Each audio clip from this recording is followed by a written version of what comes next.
big, great, deep located lesions that you want to treat and you have difficulty doing. The laser will offer you the millimetric treatment without affecting the surrounding structures. Obviously, the experience of the surgeon is very important. This is the way that this looks done on this patient that has gelastic seizures. And that now I'm showing you the way that it looks on the NeuroBlade system.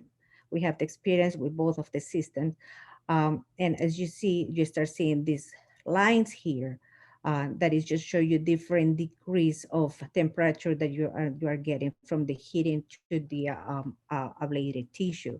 And post-op, what you see is in the FLAIR images is that an increase of in the intensity. This is another case that we did initially. And just to remind me to tell you that with the ablation, again, when it's a hypothalamic hamartoma, you can treat it as a tumor or you can treat it as seizure. My colleague, Dan Corey in Texas Children has most of the experience with hypothalamic hamartomas. And we know by his papers that you can achieve up to 80% seizure freedom with a median follow-up of 9 months. But also you can just disconnect the tissue. And again, this was done with the Visualase system. And initially what we did with this patient was just disconnect the tissue, disconnect the hypothalamic hamartoma. That was one of my initial cases and it was very conservative. Well, what we got was a seizure-free patient since the ablation with improvement of all the other characteristics of the behavioral disorder a week after, and precursor puberty resolved for months later. I didn't ablate the whole hamartoma, but I was surprised to look in my follow-up images that actually the tumor became smaller over time.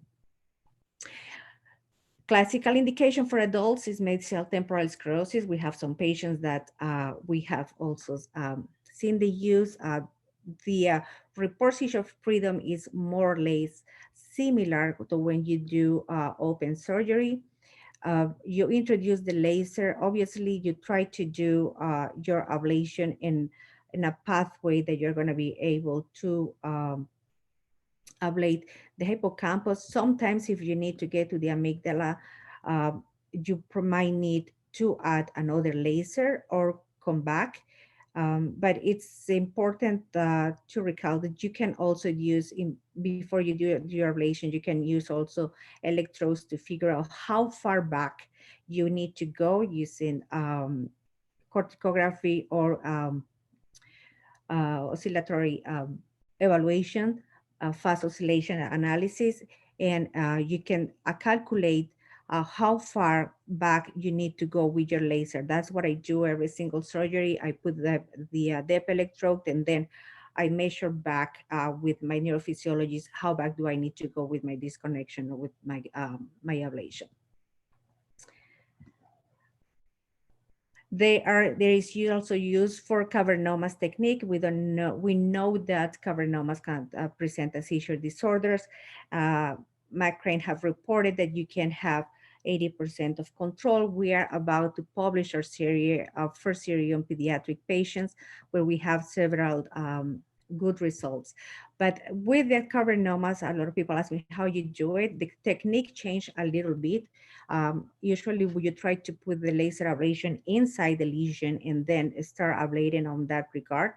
From inside out. With cavernomas, we are much more careful for several reasons. First of all, we don't want the cavernoma to bleed. So you really park your laser in the outside of the lesion and then you start piercing and ablating as you go in. The other reason is that when you bleed, you change already the quality of characteristics of the tissue. Therefore, your ablation is not going to work because ablation doesn't work when the tissue, when there is blood or when the tissue is wet. The thermal heating doesn't transmit through fluid, and that's why it's safe to do it on mesial temporal sclerosis because it won't cause any vascular effect. This was a case, one of the initial cases that we did when a kid that presented with seizures and a cavernoma on the temporal lobe. Looks very superficial, amenable for open surgery. However, the family was an Amish family that did not want to proceed with open surgery. So we offered this, and and it actually really worked. What for this patient, we use the laser, the fire laser. And I was a little bit concerned at the beginning that that was not going to work. However, it did a great job, and that's the way that it works. It doesn't go inside, it just surrounds the cavernoma. And with time, what you see is this, again, this disconnection of the tissue. You can achieve the same surgery that you want also to ablate the gliotic area around the cavernoma to avoid that area to keep causing seizures. And in other patients that I'm about to publish, uh, you will see that eventually this space will become like an empty space. You can use a laser ablation, has been reported also for corpus callosotomies. Certainly, you need to find the perfect patient to be able to put one laser horizontal and another one to the splenium and see, and that will be the perfect patient to do it. It's a little bit challenging technically, but it's feasible.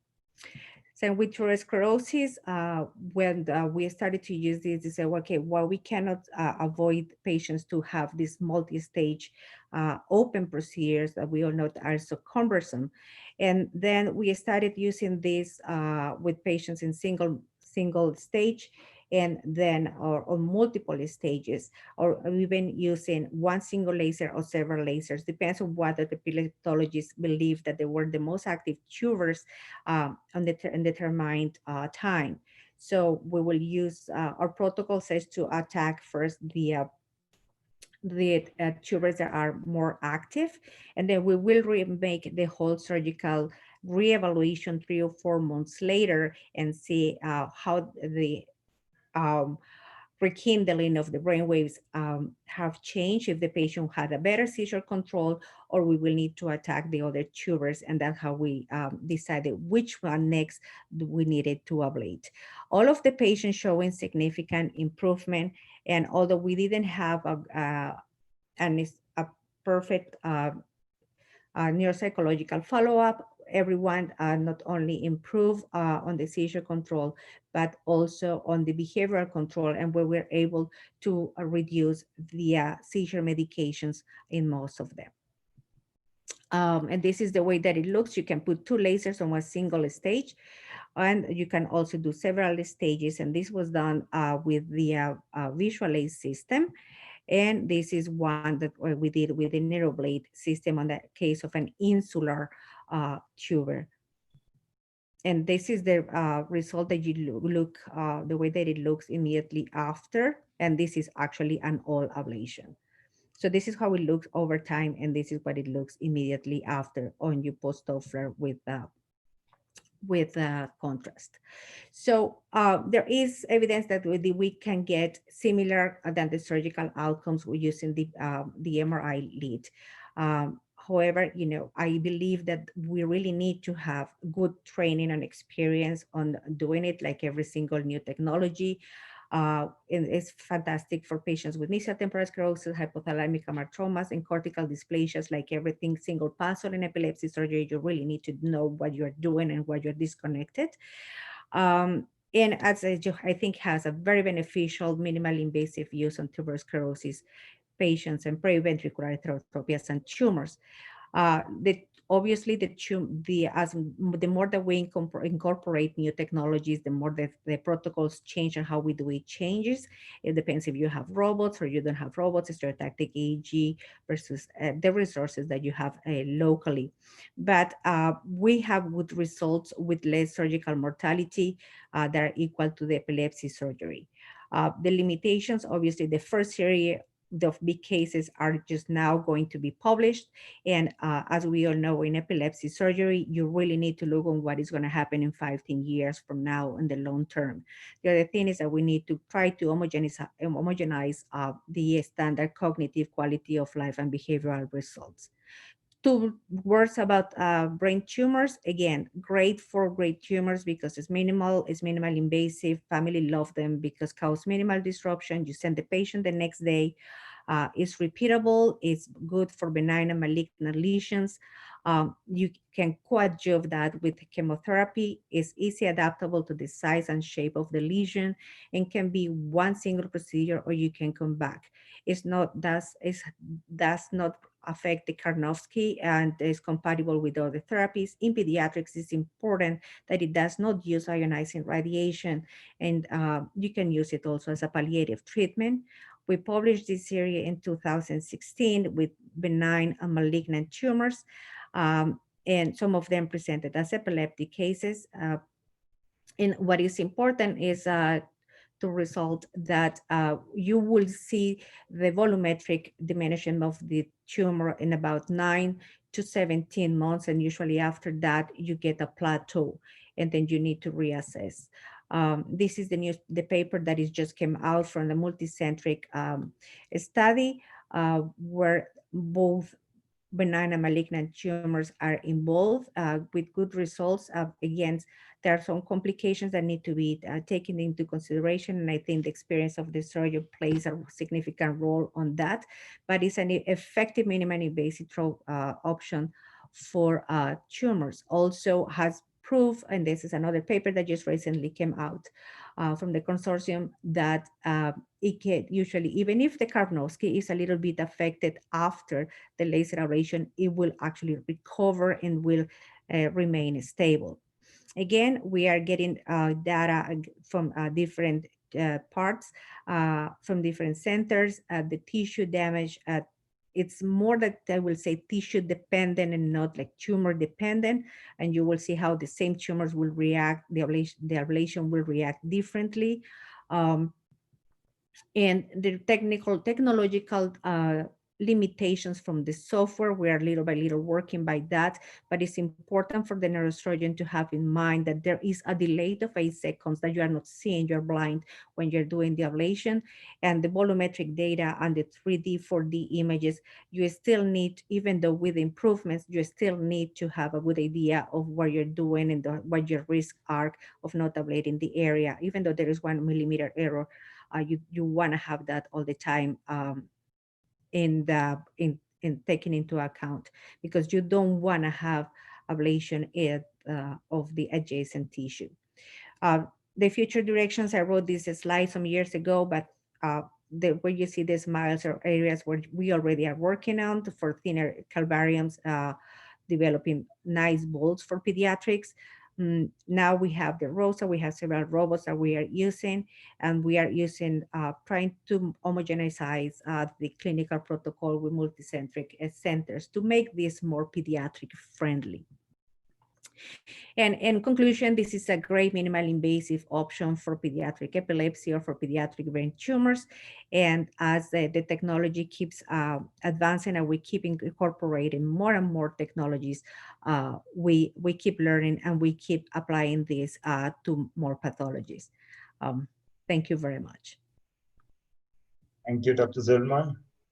Thank you for introducing us to an emerging technology, which is perhaps going to change this field in the years to come. One question that's been put up in the chat box is whether you do any biopsies before you take up ablation. Yes, I do.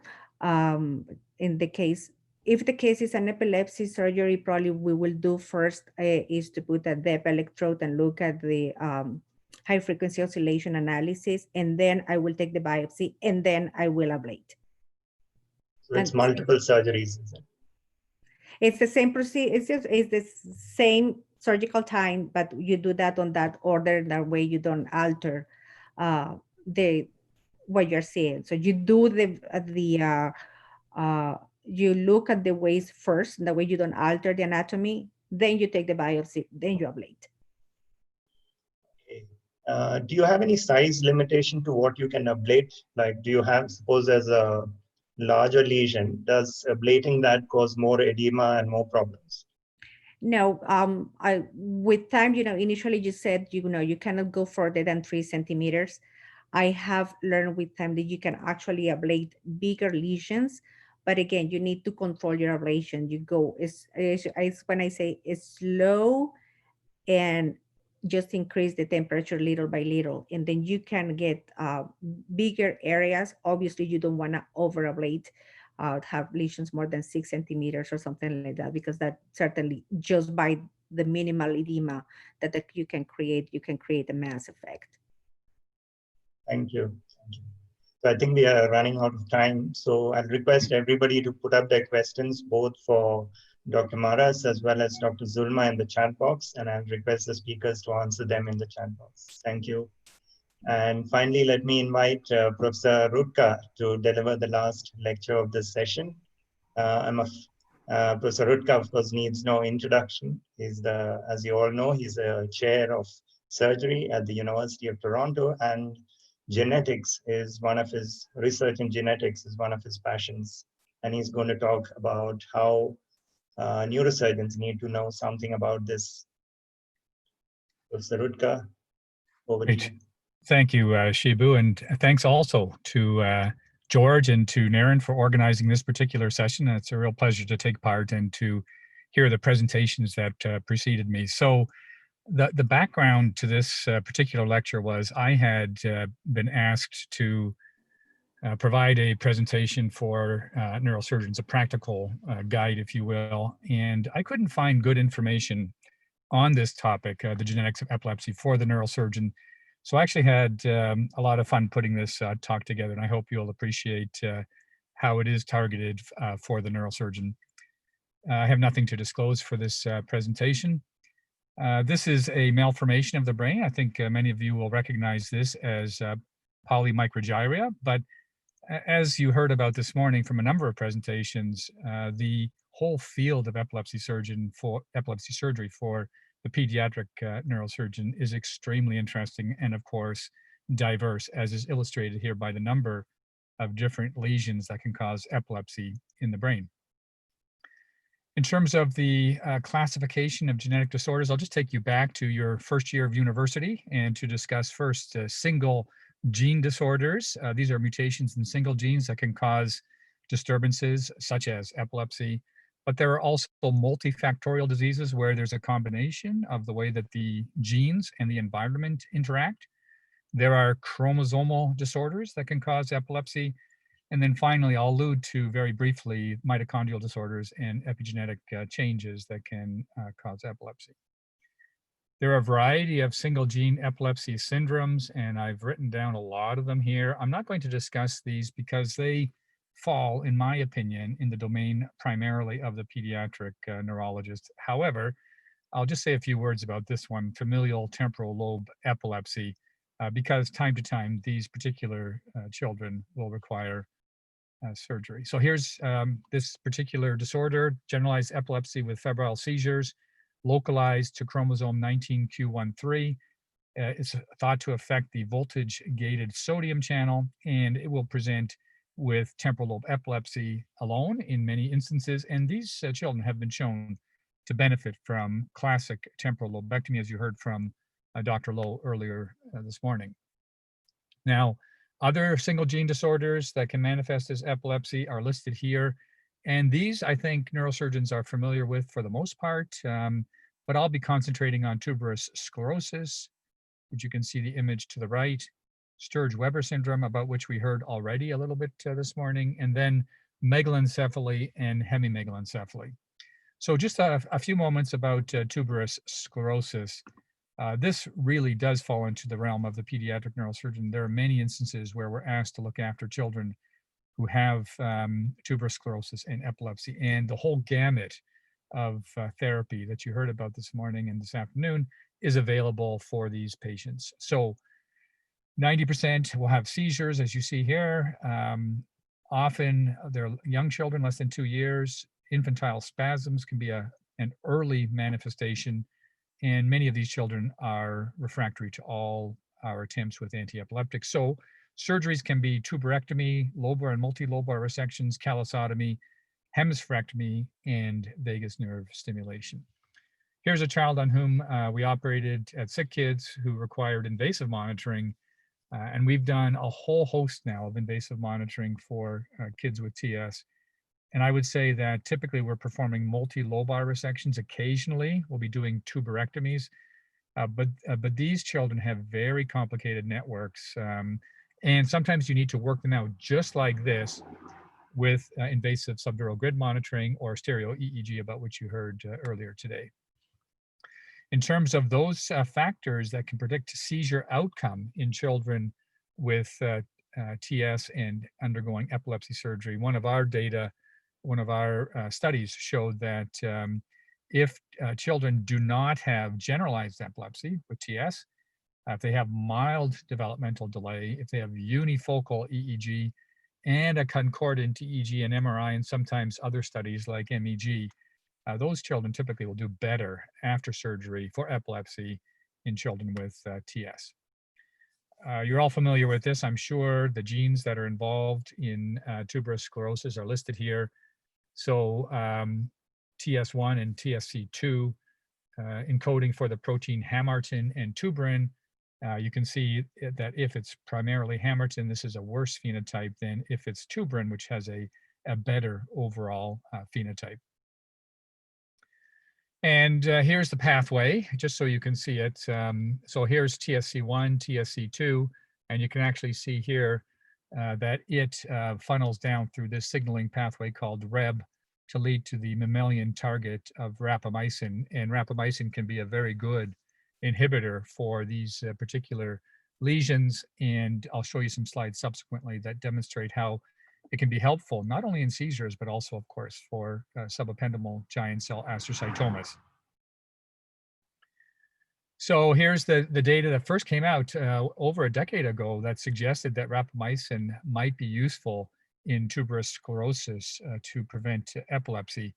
And then it led to some case reports, and then, as I'll show you next, to some clinical trials that demonstrate that rapamycin and other evolving drugs in this pathway are becoming very interesting for this disorder. Here's adjunctive everolimus therapy for treatment and for TS, phase 3 randomized double-blind placebo-controlled study. And the bottom line is that this particular drug that targets the outflow of the TSC1 genes and the mammalian target of rapamycin has a reduction in seizure frequency, tolerable safety profile compared with placebo. So the evidence is clearly there that this has an impact. A subsequent data slide here from 2018, extension of a randomized controlled trial, you can see how effective this therapy can be for children that have TS and epilepsy. But I mentioned SEGAs, and here's an example of a child treated with rapamycin. You can see here, 3 months after surgery, you can actually see the reduction in tumor size that has occurred with this SEGA. And in many cases, this obviates the need for shunting, for open surgery. The problem, however, is that this drug has to be maintained pretty much lifelong, or when it's stopped, other strategies need to be considered. And of course, the drug has particular side effects that need to be avoided time to time. Okay, let's move next to Sturge-Weber, which neurosurgeons deal with. And this was found to be caused to a somatic mutation in the GNAQ signaling G-related protein back about 7 years ago. And we already heard a little bit about Sturge-Weber this presentation. So it's a sporadic congenital condition, fairly rare, but it's this GNAQ gene that encodes for a G-related protein that, when it's mutated, causes an association with Sturge-Weber. And this is the pathway that you can see. Basically, G-related proteins exist just below the plasma membrane, and they are responsible for interpreting information from outside the cell. So signals that are transmitted across the cell membrane into the cell, and then with intracellular signaling pathways, that's the relationship of these G-related proteins, and why, when it's disturbed, can cause the manifestations of Sturge-Weber. Big pathway here, but just to show you where GNAQ sits beneath the cell membrane, G-related receptors up here. But look at the pathways that are close by, the RAP pathway, MAP kinase pathway, PI3 kinase, and AKT pathways, which I'll be talking about subsequently. So I think for the neurosurgeon, you need to understand that this is a very rich pathway where a lot of diseases that we care about in pediatric neurosurgery have various underlying lesions. And this publication from about 5 years ago demonstrates that PI3 kinase and AKT pathway mutations can form a whole spectrum of malformations from megalencephaly to focal cortical dysplasia. As epilepsy neurosurgeons, many of you on the line and certainly around the world will know that these lesions fall into the domain of the pediatric neurosurgeon. So hemimegalencephaly and focal cortical dysplasia, you can see these lesions here, and you know that these children are going to require epilepsy neurosurgery of some type. But interestingly, when you see this on an MRI scan, you see the patients, many of them will have these sporadic mutations in PI3 kinase and the AKT pathway.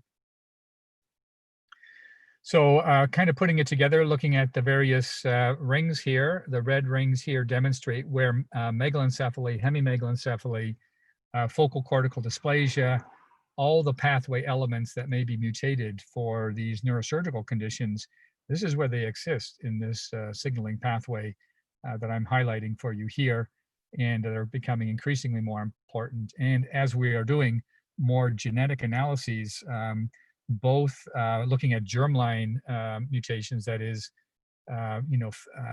genetically inherited conditions, and those that may be sporadic in the tissues themselves, more and more of these conditions that we're dealing with as pediatric neurosurgeons will arise and will become far more familiar with. So on the right-hand side, you can see all of these pathways that are illustrated here and the various signaling molecules that can be mutated and hence be associated with the conditions that we see in pediatric epilepsy surgery.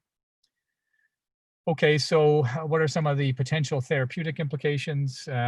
Well, interestingly, when you look at PI3 kinase and AKT, which are two signaling pathways that are often involved in cancer, there's a myriad of both already utilized drug therapies, but also some that are coming down the pike that look very interesting for managing patients with cancer, but now can be certainly considered for our children who have these various epileptic lesions. And here's a table just demonstrating to you the richness of the different drugs in the pathways that are existing here, how they work, where they are located, and almost certainly some of these and others will be coming forward into clinical trials in the future as we learn more about those particular pathways that are involved where surgery is not an option, let's say, and we want to consider drug therapy for children that have these underlying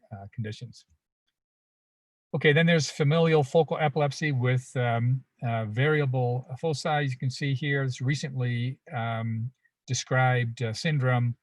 And here's where this particular element exists in this pathway here, and often associated, interestingly, with bottom of sulcus dysplasia. And we had some presentations today of the importance of knowing about bottom of sulcus dysplasia. So the mutations here are in this particular gene called DEPDC5, and this is where it's located in this pathway. I don't need to say much more about bottom of sulcus dysplasia, except that frequently it's focal cortical dysplasia type 2. And we know that these lesions are almost imperceptible by MRI scan, but they can lead to a number of different lesions that are profoundly important for the epilepsy neurosurgeon. One of our studies showing the utility of using MEG also to document in the bottom of sulcus dysplasia where the epileptogenic zone is located. These are images taken from a variety of our cases. I know it's hard to see on the screen, but a trained neuroradiologist, which we're very fortunate to have, can identify these where most of us would look at some of these cases and our eyes would not pass so closely to these sites and recognize these very small lesions that can be the whole solution to the problem of what's causing the epilepsy in these children. Here's demonstration of a very small, in pink here, focal cortical dysplasia embedded in the cortical spinal tract. So I'll leave you all to imagine how you would deal with this particular case of bottom of sulcus dysplasia embedded in the cortical spinal tract. But we ended up doing depth electrode and transsulcal approach to remove this particular lesion. But these can be very challenging, as all of you know. Okay, then there are a number of other multifactorial disorders that I won't spend a lot of time on because, as I mentioned, they fall in the domain of the pediatric epilepsy neurologist, and not many of them will come to the attention of the pediatric epilepsy neurosurgeon.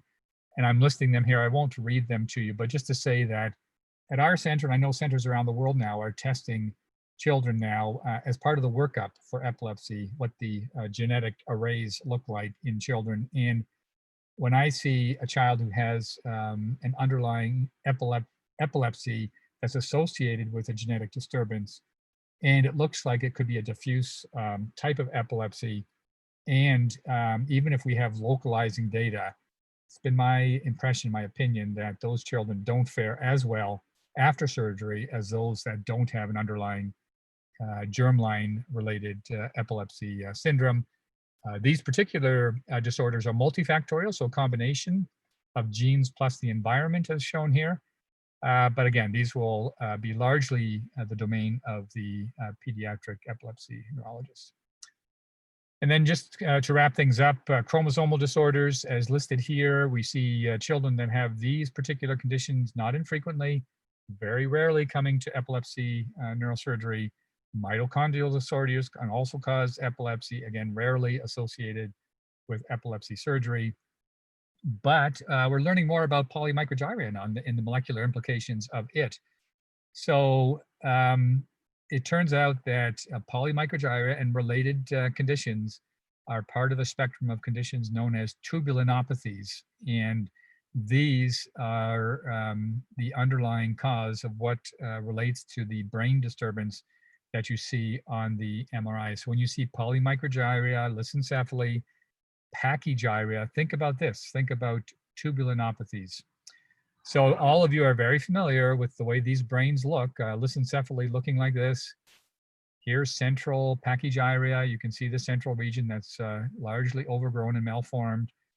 And of course, polymicrogyria, here's bilateral, central. So we see these children not infrequently, and some of them are benefited by epilepsy neurosurgery, sometimes focal epilepsy neurosurgery, but sometimes more palliative procedures like callosotomy, about which we heard, and vagus nerve stimulation, also which we had a fine presentation on today. But I would say in your centers, if you have the ability to test children for focal cortical dysplasia genetically, please do so, because you'll uncover a lot of very important, interesting information as these DTI images on these children show, and many of these children were tested and were found to have sporadic altercations or alterations in their genes that are associated with the AKT and PI3 kinase pathway. Obviously, you want to do what I didn't mention at the beginning, of course, is good family history is extremely important, and you want to get blood for germline tissues and also lesional tissues for analysis. Okay, so wrapping this all up and tying it all together for you, if you look on the left-hand side, look here at the focal cortical dysplasia, and I'm highlighting some of the various disorders here. Megalencephaly, here's Sturge-Weber, the GNAQ I mentioned earlier, tuberous sclerosis, TSC1 and 2, AKT pathway, PI3 kinase. All of these are very often affected with these underlying surgical conditions that we see in pediatric epilepsy neurosurgery. And then for these conditions, lissencephaly, pachygyria, polymicrogyria, please think about the tubulinopathies, because these are going to lead towards the underlying disturbance that leads to these widespread changes that we see in children, often presented at our epilepsy neurology clinics and also our conferences. And if you're ever wondering what underlies a lot of these cases, I hope I've explained that to you today. So remember the single gene epilepsy syndromes. Here you have the generalized epilepsy febrile seizures that I mentioned earlier. Underlying single gene disorders like tuberous sclerosis, Sturge-Weber syndrome, hemimegalencephaly, focal cortical dysplasia, PI3 kinase, AKT pathway, multifactorial chromosomal mitochondrial disorders. We rarely get involved. Occasionally we do as neurosurgeons. These ones, of course, we do deal with, and they're caused by these tubulinopathies, which I mentioned. And then in the future, I think it's going to be very interesting to see how we use pharmacological blockade in those children that are not either appropriate for focal resections or palliative procedures, but in whom we want to have a drug therapy targeting these pathways, or children who may have failed epilepsy neurosurgery. Maybe we can come back to use some of these drugs for some of these conditions. Okay, with that, Naren, I'll conclude. And again, Shibu and George, thanks very much for allowing me to present these data. And it was great to take part in this course. And thanks everyone for attending. Thank you, Professor Radka. It was an excellent lecture as always. I have a question here from Dr. Lovga. He says, thank you, Dr. Radka, for the lecture. What would you recommend to do in a case of TSC with focal epileptic activity in the right frontal lobe with focal EEG activity concordant to the tuber in the frontal area on MRI? Tuberectomy only, partial frontal lobectomy, or anterior quadrant disconnection? Yes, so I thank Mikhailo for this excellent question. And as I mentioned with the brief discussion about invasive monitoring for tuberous sclerosis, these are very, very tricky underlying neuropathologies, unfortunately. And everything's concordant here, which is the question. If it is, I would probably start with a focal type of treatment. Let's say it's a fairly large tuber, but it seems like all the data, and let's say you also had MEG, let's say you also had CT PET, let's say you had other data that really showed and confirmed that it was the single tuber causing the underlying disorder, then I would proceed with a lesionectomy or tuberectomy. And you can end up getting very good results. And you should do that perhaps as a starting point, but recognize that it may not be enough.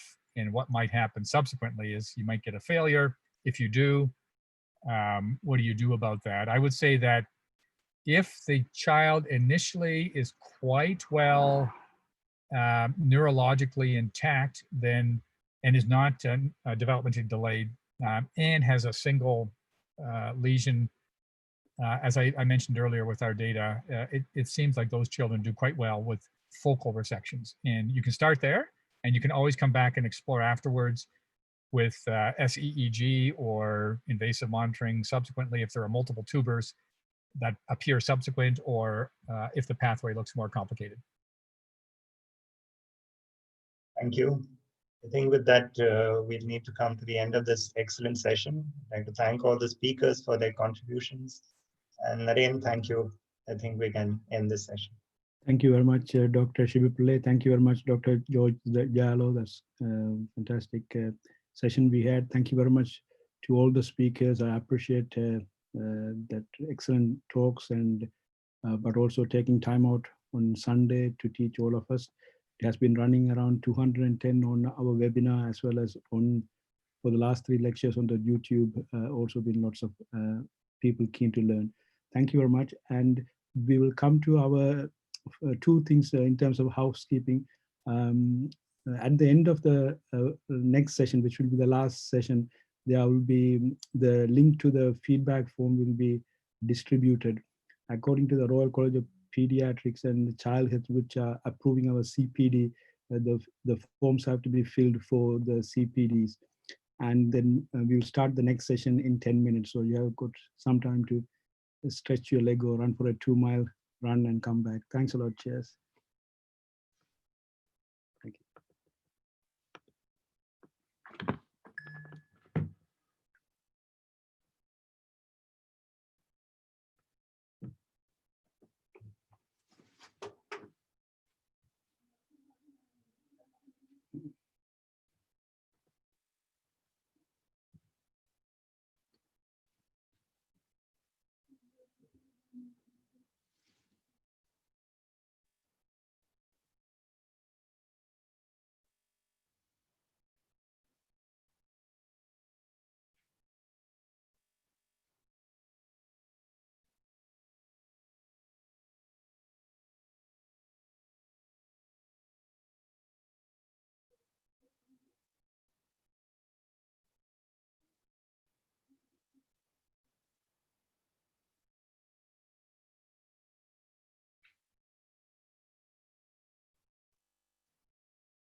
Hello, Desi. Hi, Desi.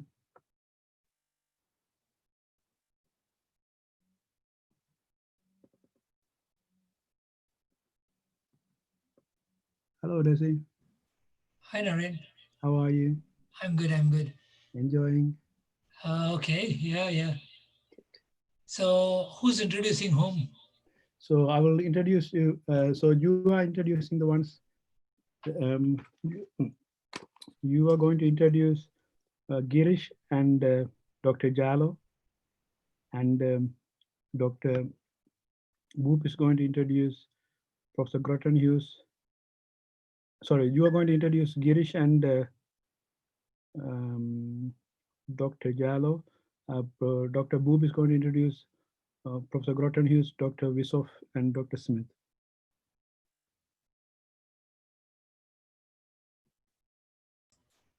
Okay, that's fine. Yeah. Dr. Boop is here. So we'll coordinate. Professor Boop will go first. Yeah. Then I'll go. Yeah.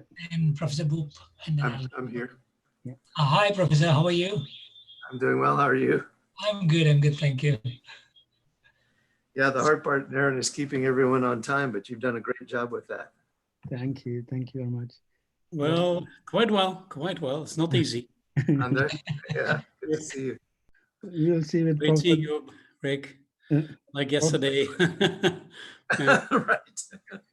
Professor Groton Hughes, you will see 2 minutes before the talk that I will appear on that screen from the bottom and say, in 2 minutes, it will be time. I can already check if I can share my screen. Mhm. Yes, please.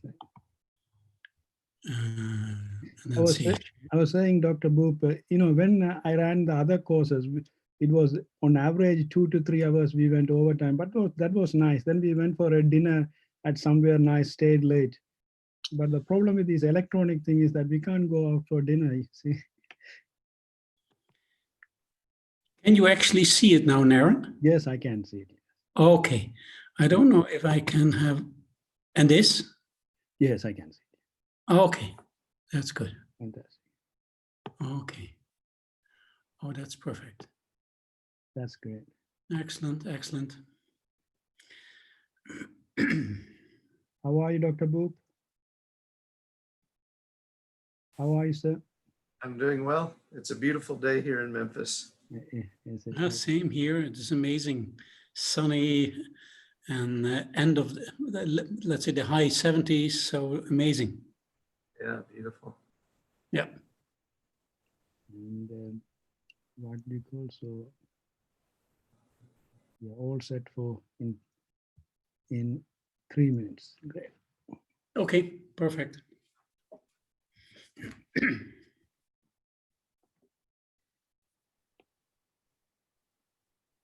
Is the CNS conference happening, Dr. Boop?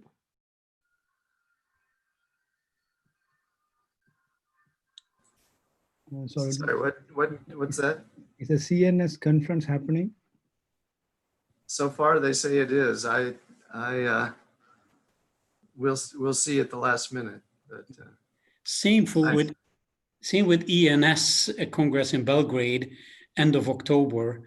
But we will have a board meeting in 1.5 weeks, and then decide. And my gut feeling says that nobody really wants to come and sit in a conference room with another 1,000 people. So most probably it will not happen. But that's just my feeling. I echo that sentiment. I would not want to be there personally. No, that's the thing. That I mean, the way we did this for decades will absolutely change, and not only for years, but maybe for forever. So it's tough, and you see that people actually on the street, they get used to avoid you, so to move out the way of you in the shops and on the street, and like they see every other human being as a hazard. You can find You've probably seen on the news the riots that we've been having. Oh my goodness. I mean, that is all over the news here too. And I mean, also, they displayed the video of what happened there in Minneapolis. And oh my goodness, It's terrible. It's terrible. It is. What do we as humans do to others? Sometimes it's beyond imagination, beyond belief that we are capable as humans doing this. But okay, that's a whole other issue. But oh my goodness. Yeah, just about 30 seconds. Yeah. So let me just wait for the chime, and Okay. I hope to make a big announcement in 2 days' time. So okay. The listserv, so you can guess what it's going to be. But good. That's 5 o'clock. Thank you very much to everyone for coming to this final session of this 2-day International Pediatric Neurosurgery webinar course. We have had absolute treat so far, and this is going to finish with a even fantastic end. We have got 2 excellent chairs. Dr. Boop, once again, doesn't need any introduction. Dr. Frederick Boop, he is the chair and professor of neurosurgery at Department of Neurosurgery, University of Tennessee, as well as the lead neurosurgeon at the famed St. Jude Hospital and Labourne Hospital. I had the privilege of being a visiting fellow with him for a month, and it was a fantastic experience. I don't know whether he adopted me, but I certainly adopted him as my father, and we were like, just went around and talked endlessly with him and got so much ideas from him. So thank you very much. And Mr.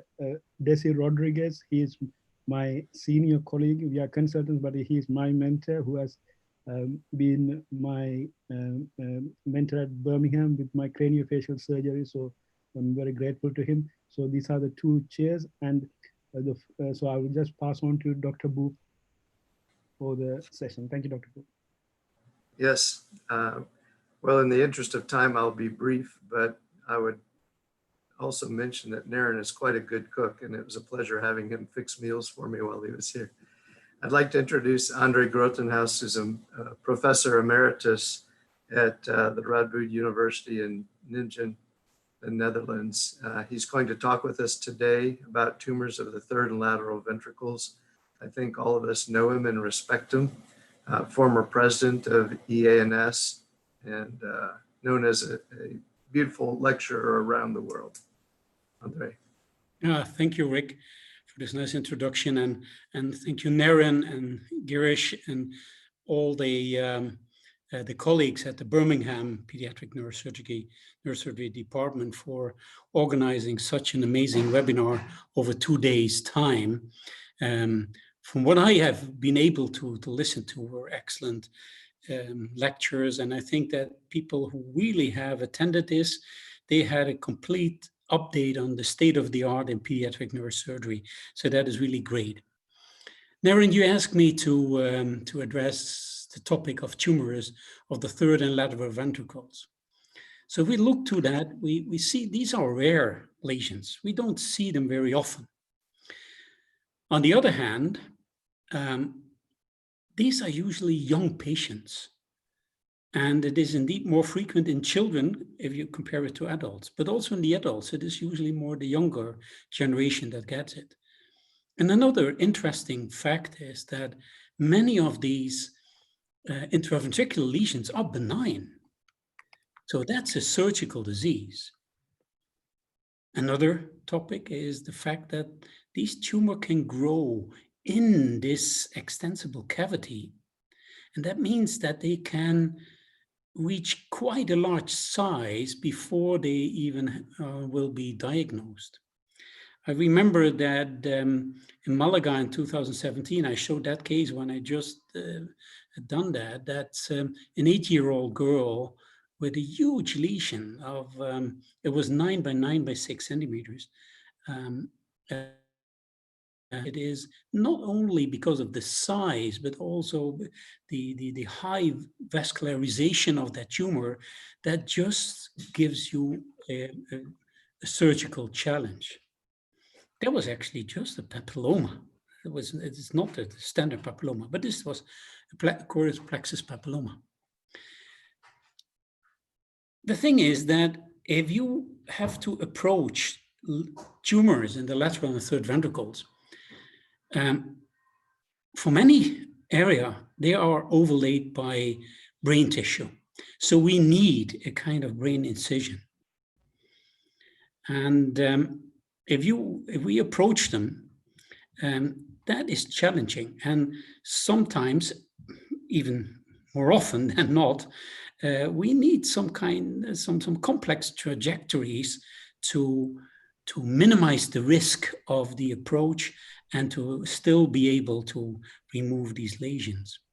As I say, the initial management is usually an attempt of radical resection because many of them are benign. If you, from the imaging, have an idea it could be malignant, then a biopsy may be indicated. But in most of those cases, we have to try to remove these tumors completely. Many of them, because it is located in the ventricles, are associated with hydrocephalus. And the easiest way to try to treat a hydrocephalus is to remove the lesion that is causing the hydrocephalus. But sometimes, if that is difficult to do this in a timely fashion, you can place an EVD or do a third ventriculostomy or even place a shunt to release the high intracranial pressure. It's very important to realize that nowadays, I mean, MRI is a conditio sine qua non.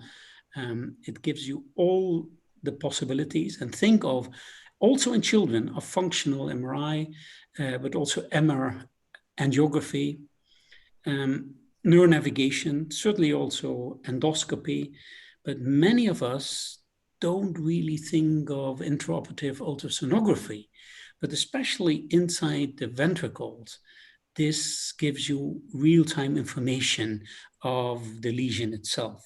So that's especially for these lesions, a very useful tool. I just very quickly and briefly want to tell you an anatomy, because most of you all know this. Just think of the fact that the ventricular system, that looks a little bit weird if you see the pictures, develops from a hollow tube.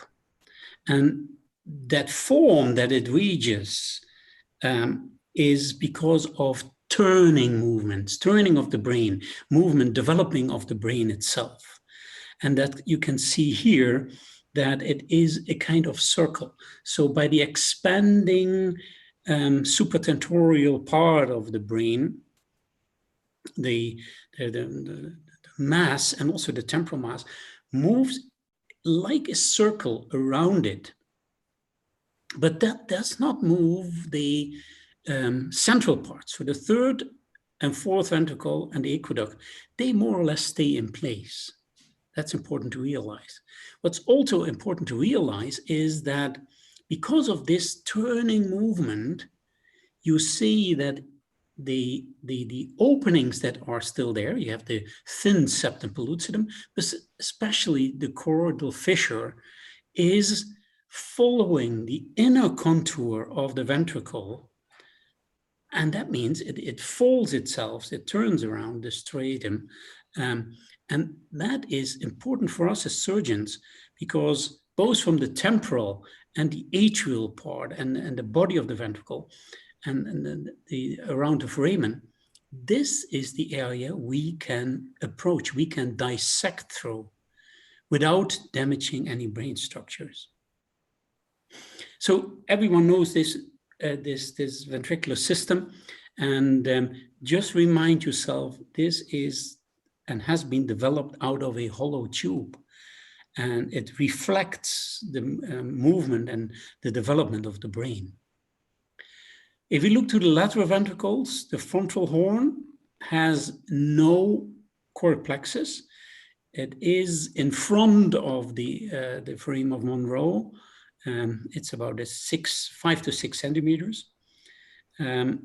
Then between the interventricular foramen and the atrium, we have the so-called body of the ventricles. Then on both sides, we have the temporal horn. You can call it inferior horns. Rarely you see that it is called sphenoidal horn. That's shorter. The occipital horn also doesn't have any choroid plexus and is more or less a diverticulum during the development of the whole C form of the ventricles. And everything in between those different parts is called the atrium. So that's very easy to remember. So quickly here, we see the corpus callosum, the lateral ventricles on both sides, septa pellucidum, and the bulges we see in the upper part is caudate nucleus. In the lower part, and especially prominent in the third ventricle, is the thalamus. So that's easy to just imagine for yourself how these connections are. It's not that complex. What is important to realize is the relation to the optic radiation, because especially if we approach the lateral ventricle, we have to realize in any approach that that is more or less surrounding the ventricular system. You see the Meyer's loop going more into the temporal area, but also part of the corpus callosum. And if we look to that a little bit closer, occipital horn, we have the inferior bulge. If you are inside the occipital horn, if you're standing there, you have a bulge in the lower part, which is the collateral eminence. And then you have a lateral bulge, which is the calcareous. And then a more superior, that is caused by the corpus callosum, especially the forceps major of the corpus callosum. Just to remind you, if you enter that with an endoscope with the patient in the prone position, this is upside down. So with an endoscope in the occipital horn, collateral eminence is actually upwards. So that's just very important to remind you of the relations of all the structures, the longitudinal fascicle, the optic radiation, and the part of the corpus callosum, how they are related to that part of the lateral ventricle.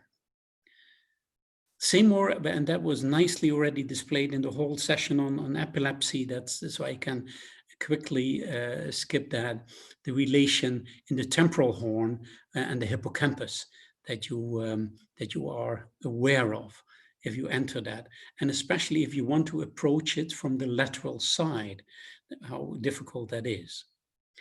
Arterial supply is rather straightforward. You have the anterior choroidal artery coming from the internal carotid artery, and then you have a posterior choroidal artery, and then you have a medial and lateral part of it, both coming from the PCA. So that's and you see that the ICA and PICA gives access to the choroid plexus of the fourth ventricle, but that's now not an issue here. So the arterial supply is coming from the basal area. That's important to realize when you have to approach a very vascular lesion. Seeing that from above, it's rather easy. You see that the more lateral parts of the ventricular system are supplied by the anterior choroidal artery, and the more medial parts have the blood supply from the posterior choroidal arteries. Venous is even in many instances more important, but that's very similar. We have a lateral drainage that goes always on both sides to the basal vein of Rosenthal, and the medial part that drains into both internal cerebral veins. And all those veins then come into the vein of Galen and goes to the sinuses and so on. You see the medial group, think of it, the medial group, all drainage, venous drainage, if a septal vein, thalamus, right, goes to the internal cerebral vein. That's important. the lateral ones, they all go to the basal vein of Rosenthal on both sides. So that's something easy to remember when you have to deal with lesions inside that area. Very quickly, but I think that endoscopic anatomy, it's nice, but I hope you allow me to skip this. I think most of you have seen that. I mean, the endoscopic images of the frame of Monro and the third ventricle. So what kind of lesions do we see? And also, just to make it most practical, you can divide the lesions into 6 areas in the lateral ventricle. So frontal horn, and you have the foramen of Monro, body of the lateral ventricle, temporal and occipital horn, and atrium. And if you look to that, then you see typically, if you know the age of the patient and the location, then you have already an idea of what it could be. So in childhood, yes, most of them are papillomas. Actually, here there is one lesion that is not mentioned, that is more common in children. That's the subependymal giant cell astrocytoma, but I will come to that later on. In the third ventricle, we divide that into 5 locations. That means clearly, and I now don't speak on craniopharyngiomas. That was addressed by Dr. Deopujari this morning. And of course, they can be inside the third ventricle, but you have tumors and lesions of the anterior aspect and posterior aspect. You have it either at or growing through and below the third ventricular floor. It could be at the foramen or fully just occupying the whole content of the third ventricle. You see, it's quite diverse what you can have. And if it is anteriorly, these are the hypothalamic chiasmatic gliomas, hamartomas, posterior lesions, pineal, of course, tactile tumors. And then the thalamic tumors bulging into the third ventricle. Inferiorly in the floor, you have the hypothalamic hematomas. Sometimes you see the suprasellar arachnoid cyst bulging into it. At the foramen of Monro, classically, we have colloid cysts, we have subependymomas, and the subependymal giant cell astrocytomas that are usually associated with tuberous sclerosis. And then inside, it can be any solid neoplasm. It can be papillomas, it can be vascular malformations, it can be cavernomas, lymphomas. The differential diagnosis is huge. But of course, if we now look to the pediatric age group, think of germinomas, pilocytic astrocytomas, subependymal giant cell astrocytoma, teratoma. So these are typically for the pediatric age group. While in adults, we see large macroadenomas, metastases, sarcoidomas, meningiomas, lymphomas. So the differential diagnosis is already a little bit different according to the age group. And of course, the MRI will point to that.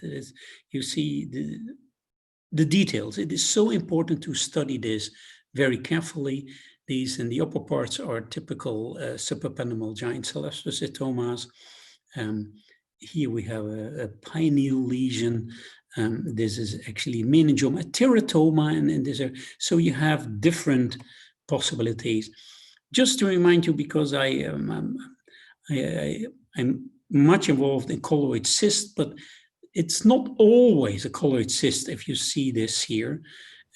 Because if you carefully look at the upper side, this is not really going all the way to the foramen, and that was on the CTA a little bit different lesion, and that is not something you want to approach with your endoscope and easily puncture that so-called cyst.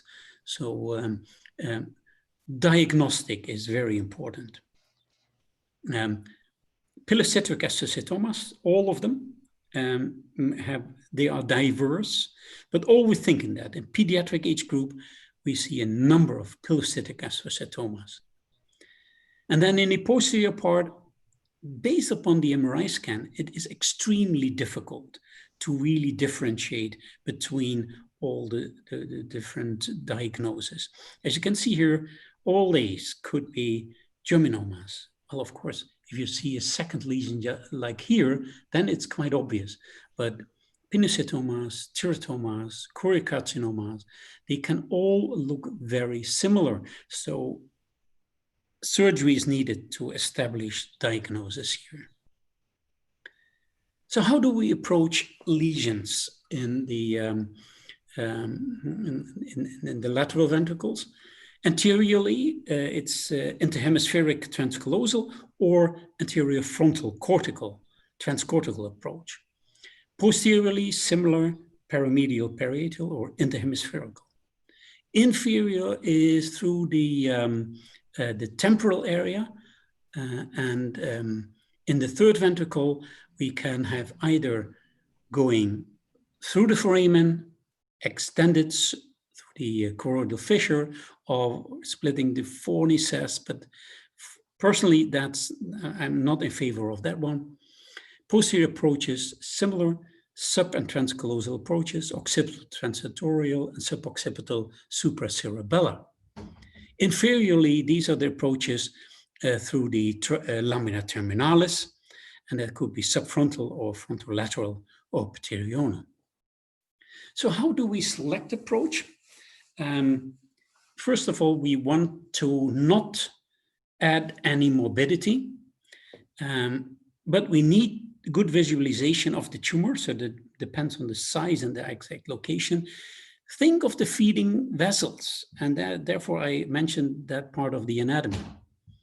And think of the probable histological type, and you could see from the MRI scan how vascular a tumor could be, because sometimes you could even consider preoperative embolization. So if you see that tumor, think on the origin of blood supply, because ideally you want to have very early on control. And then from the right or left side, of course, you have to consider also in very young children, hemispheric dominance, although you maybe don't know it especially. Also, if there is hydrocephalus or not. Furthermore, the size of the lesion is important because transcallosal approaches are usually not suitable for very large lesions. And then finally, I would also say it depends on your personal experience and maybe even on your personal preference on and how you want to go to these lesions. Transfrontal is a very common procedure.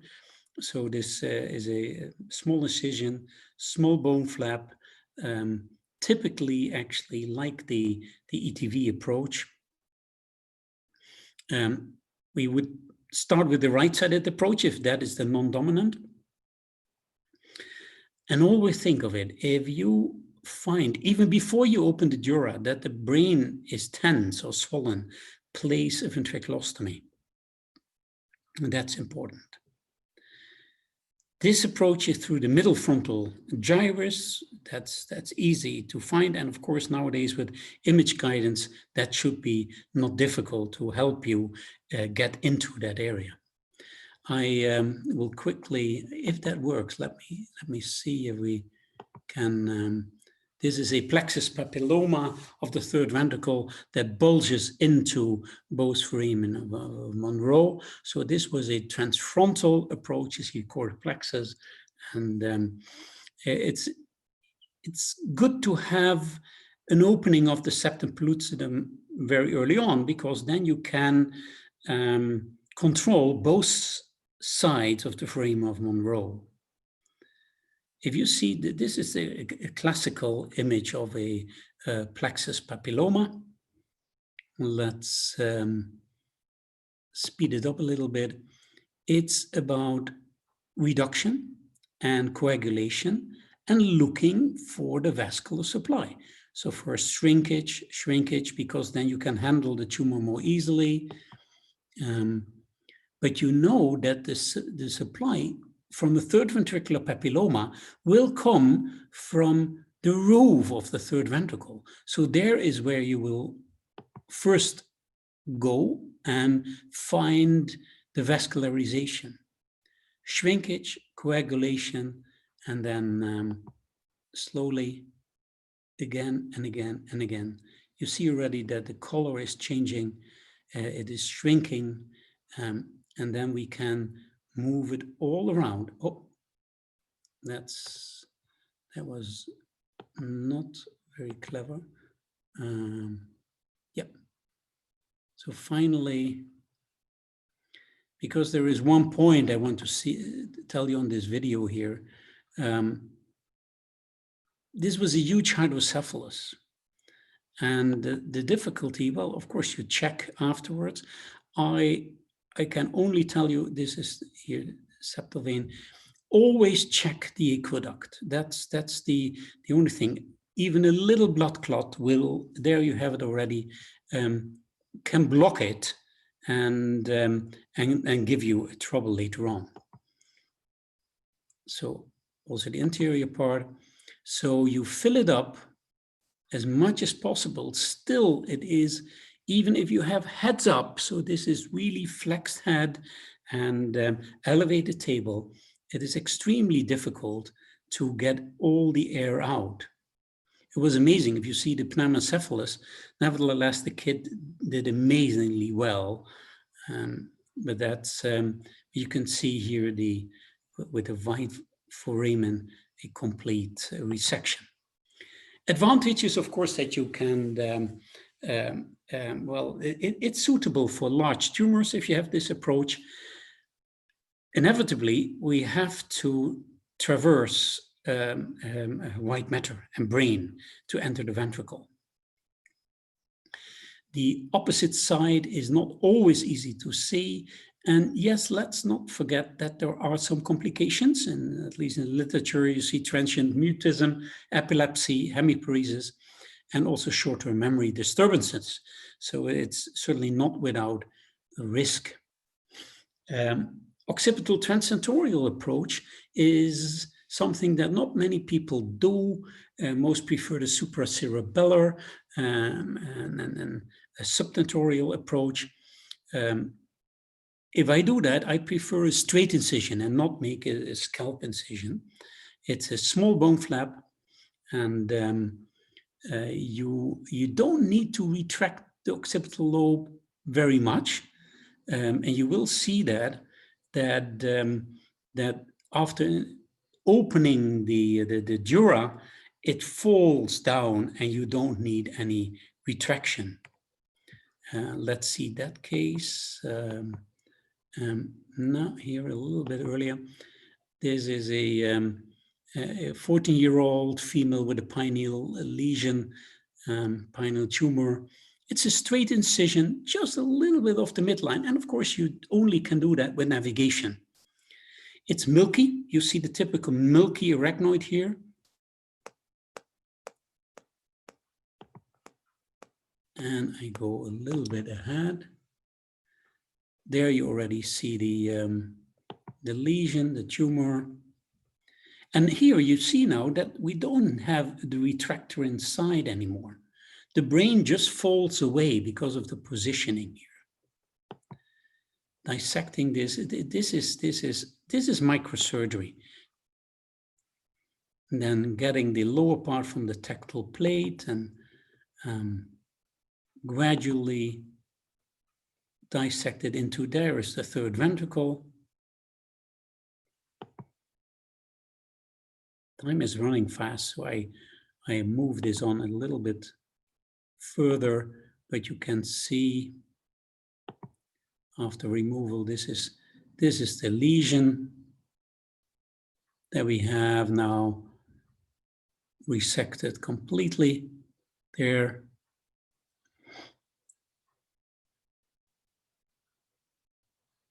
So partially cystic and partially solid.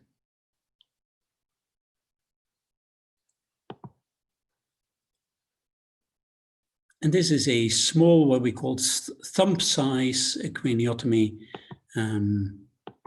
So we move on here. So this is something I would suggest indeed is very good for also pineal region tumors. That gives you, there are rarely ever blocking veins, and only if you have excessive retraction, you can cause hemianopia. Endoscopic procedures, yes, of course, endoscope can play a role in ventricular lesions. Very often it is only about biopsy. If you ever consider removing a tumor purely endoscopically, you need hydrocephalus because you need space. It's much easier if it is anterior location in the lateral ventricle, close to the foramen. Only consider this for very small lesions. They should be soft. Think about a suprapendumal giant cell astrocytoma. They should be hypervascular. And of course, they should be mainly inside the ventricle. So then you have the possibility to do it purely endoscopically, like a colloid cyst. And that's in these cases here. Such a case, you can try and do that. So such cases, don't even think of it. It's not useful. So for all these other tumors, if there is hydrocephalus, you can use a so-called endoscope control technique. I will show that. And without hydrocephalus, it is microsurgery, where you can use an endoscope to assist you, but it is mainly microsurgery. So these are typical lesions. This was also suprapendumal giant cell astrocytoma that we did here. My last case, and very quickly, a 6-year-old boy with a tuberous sclerosis and autism. And amazingly, he was followed for several years, and that the tumor in his lateral ventricle showed a gradual growth. And actually, in another department, they advised the parents to have irradiation because they consider this inoperable. And I mean, we should not say as neurosurgeons that too quickly. I mean, you see here, it's 2004, 2005, 2006. You see it is growing lesion. And yes, of course, in this location, it is not causing hydrocephalus, but that does not mean it is inoperable. So we consider to do this in an endoscope control technique. But because it was a little bit more vascular, we considered to have the microscope also ready to do that. That's the final case. I just show you this, how we approach this one here. Yes. This is the position, straight incision, prone, small straight incision, small craniotomy. And in this case, we used, with the navigation, a so-called balloon cortical dissection. So we enlarged the initial puncture of the normal-sized occipital horn. And if you keep that in for about 15 minutes, then you have an opening that stays open for quite a while. Here you see that this is the endoscope initial inspection, but during dissection, you just will see that, well, not usually we don't do a typical biopsy. You try to remove this tumor, which is, this is the typical position. You see, you have another neurosurgeon holding the endoscope and you work manually. That is the typical position for these kind of procedures. And that was post-op. And you see immediate post-op, he was discharged after 2 days, was indeed a suprapendumal giant cell astrocytoma in a rather unusual location. Follow-up at 6 months is still fine. Actually, I don't know if our surgery had anything to do with the decrease in seizures, because I think he also had a change in medication. So I can't take credit for that. But nevertheless, the parents were happy with it, and the boy also. Some final tips and tricks. If you use an endoscope, always use image guidance to get to the place. Make sure that you rinse because it always bleeds, and you need to look to the outlet of the fluid. It's time consuming. Hemostasis with endoscopy is tough and hard, but think of all the different techniques. And endoscopic procedures in trying to remove a tumor are long procedures. So don't think you are ready in a half an hour. That's not the case. That takes time, sometimes longer than microsurgical. And of course, always have already a backup strategy if you go into such a procedure. So in conclusion, yes, approaches to the lateral ventricle and the third ventricle are narrow and deep and have limited access, but it is a matter of proper planning. And with current navigation and MRI, we should be able to do this in a proper way. Don't be afraid of these lesions. They can be large, but many of them are benign. Think of the fact that in posterior locations, the optic radiation is very often overlaying the lateral ventricle. So the risk of a hemianopia is rather large. So overall, mortality can be substantial if you, and they are mostly vascular complications, not specifically arterial, but mostly venous. So take care of the veins, and also think of the CSF complications afterwards. I thank you so much for staying the whole day and listening to this lecture. Thank you. Thank you, Andre. That was a beautiful talk. While we're setting up for the next speaker, Murray, I really want to know if you always use an endoscope with microsurgery as an adjunct.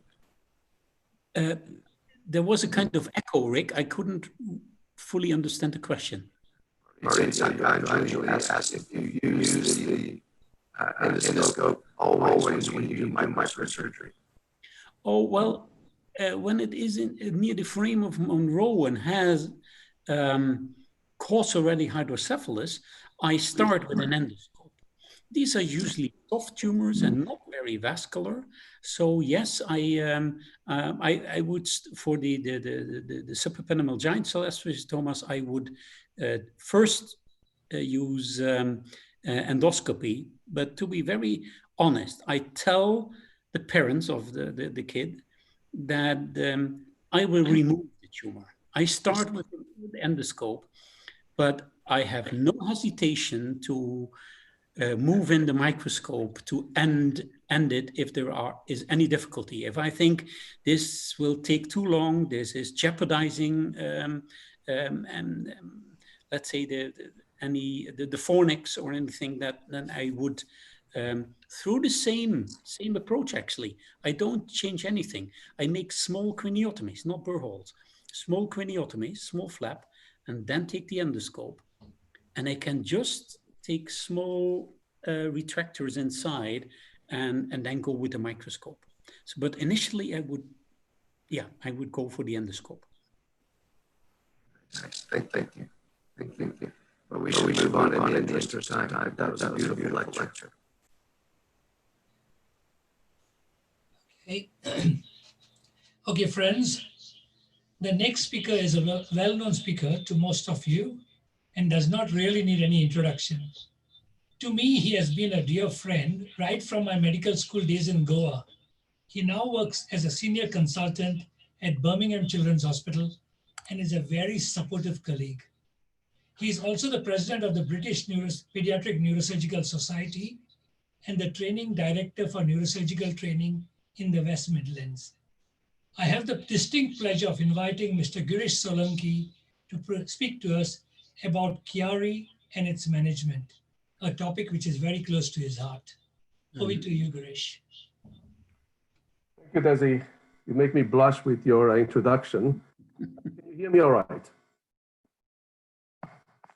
I hope you guys can hear me and that I'm not on mute anymore. So I've been asked to and tasked with the topic of Chiari, which is such a compendium of presentations. So what I thought is I would simplify by just giving in a brief account of the natural history of Chiari, pathophysiology, progression, talk a little bit about treatment modalities, and I'd like to introduce a new algorithm to manage Chiari malformations and syringomyelia that we have developed here in Birmingham.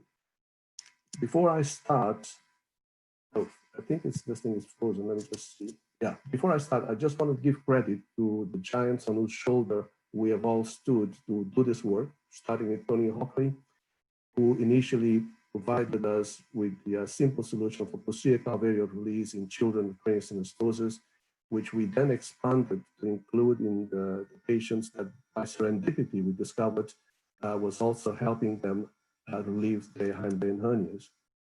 I shouldn't forget the myriad of trainees that have passed through Children's Hospital. Some of them are consultants on their own merit and are they doing their own research activities. And they were so instrumental in collecting meticulously the data that has helped us arrive at the solutions that we are currently presenting, but which we would never have been able to unless those registrars, fellows had painstakingly sat down and collected data for the last 20 years or so. So thank you to them. And I'll try and put slides that include their names so that their contributions are properly merited. So just getting started, I think the basic stuff about Chiari malformations, or what we'd like to call hindbrain hernia, is that there's a primary paraaxial mesodermal insufficiency. And this occurs because of the closure of the, this occurs after the closure of the neural folds takes place. I think everybody accepts that the primary factor is the small posterior fossa due to the underdeveloped occipital somite. And that, I think, is something that pretty much every significant hindbrain hernia will demonstrate. And our main objective really is to direct a restoration of the normal CSF dynamics at the cranial-cervical junction. So starting with the natural history, I think the largest radiological study of Chiari was done in the 90s at Johns Hopkins Hospital, where about 27 or 20, just under 22,500 MRI scans were looked at.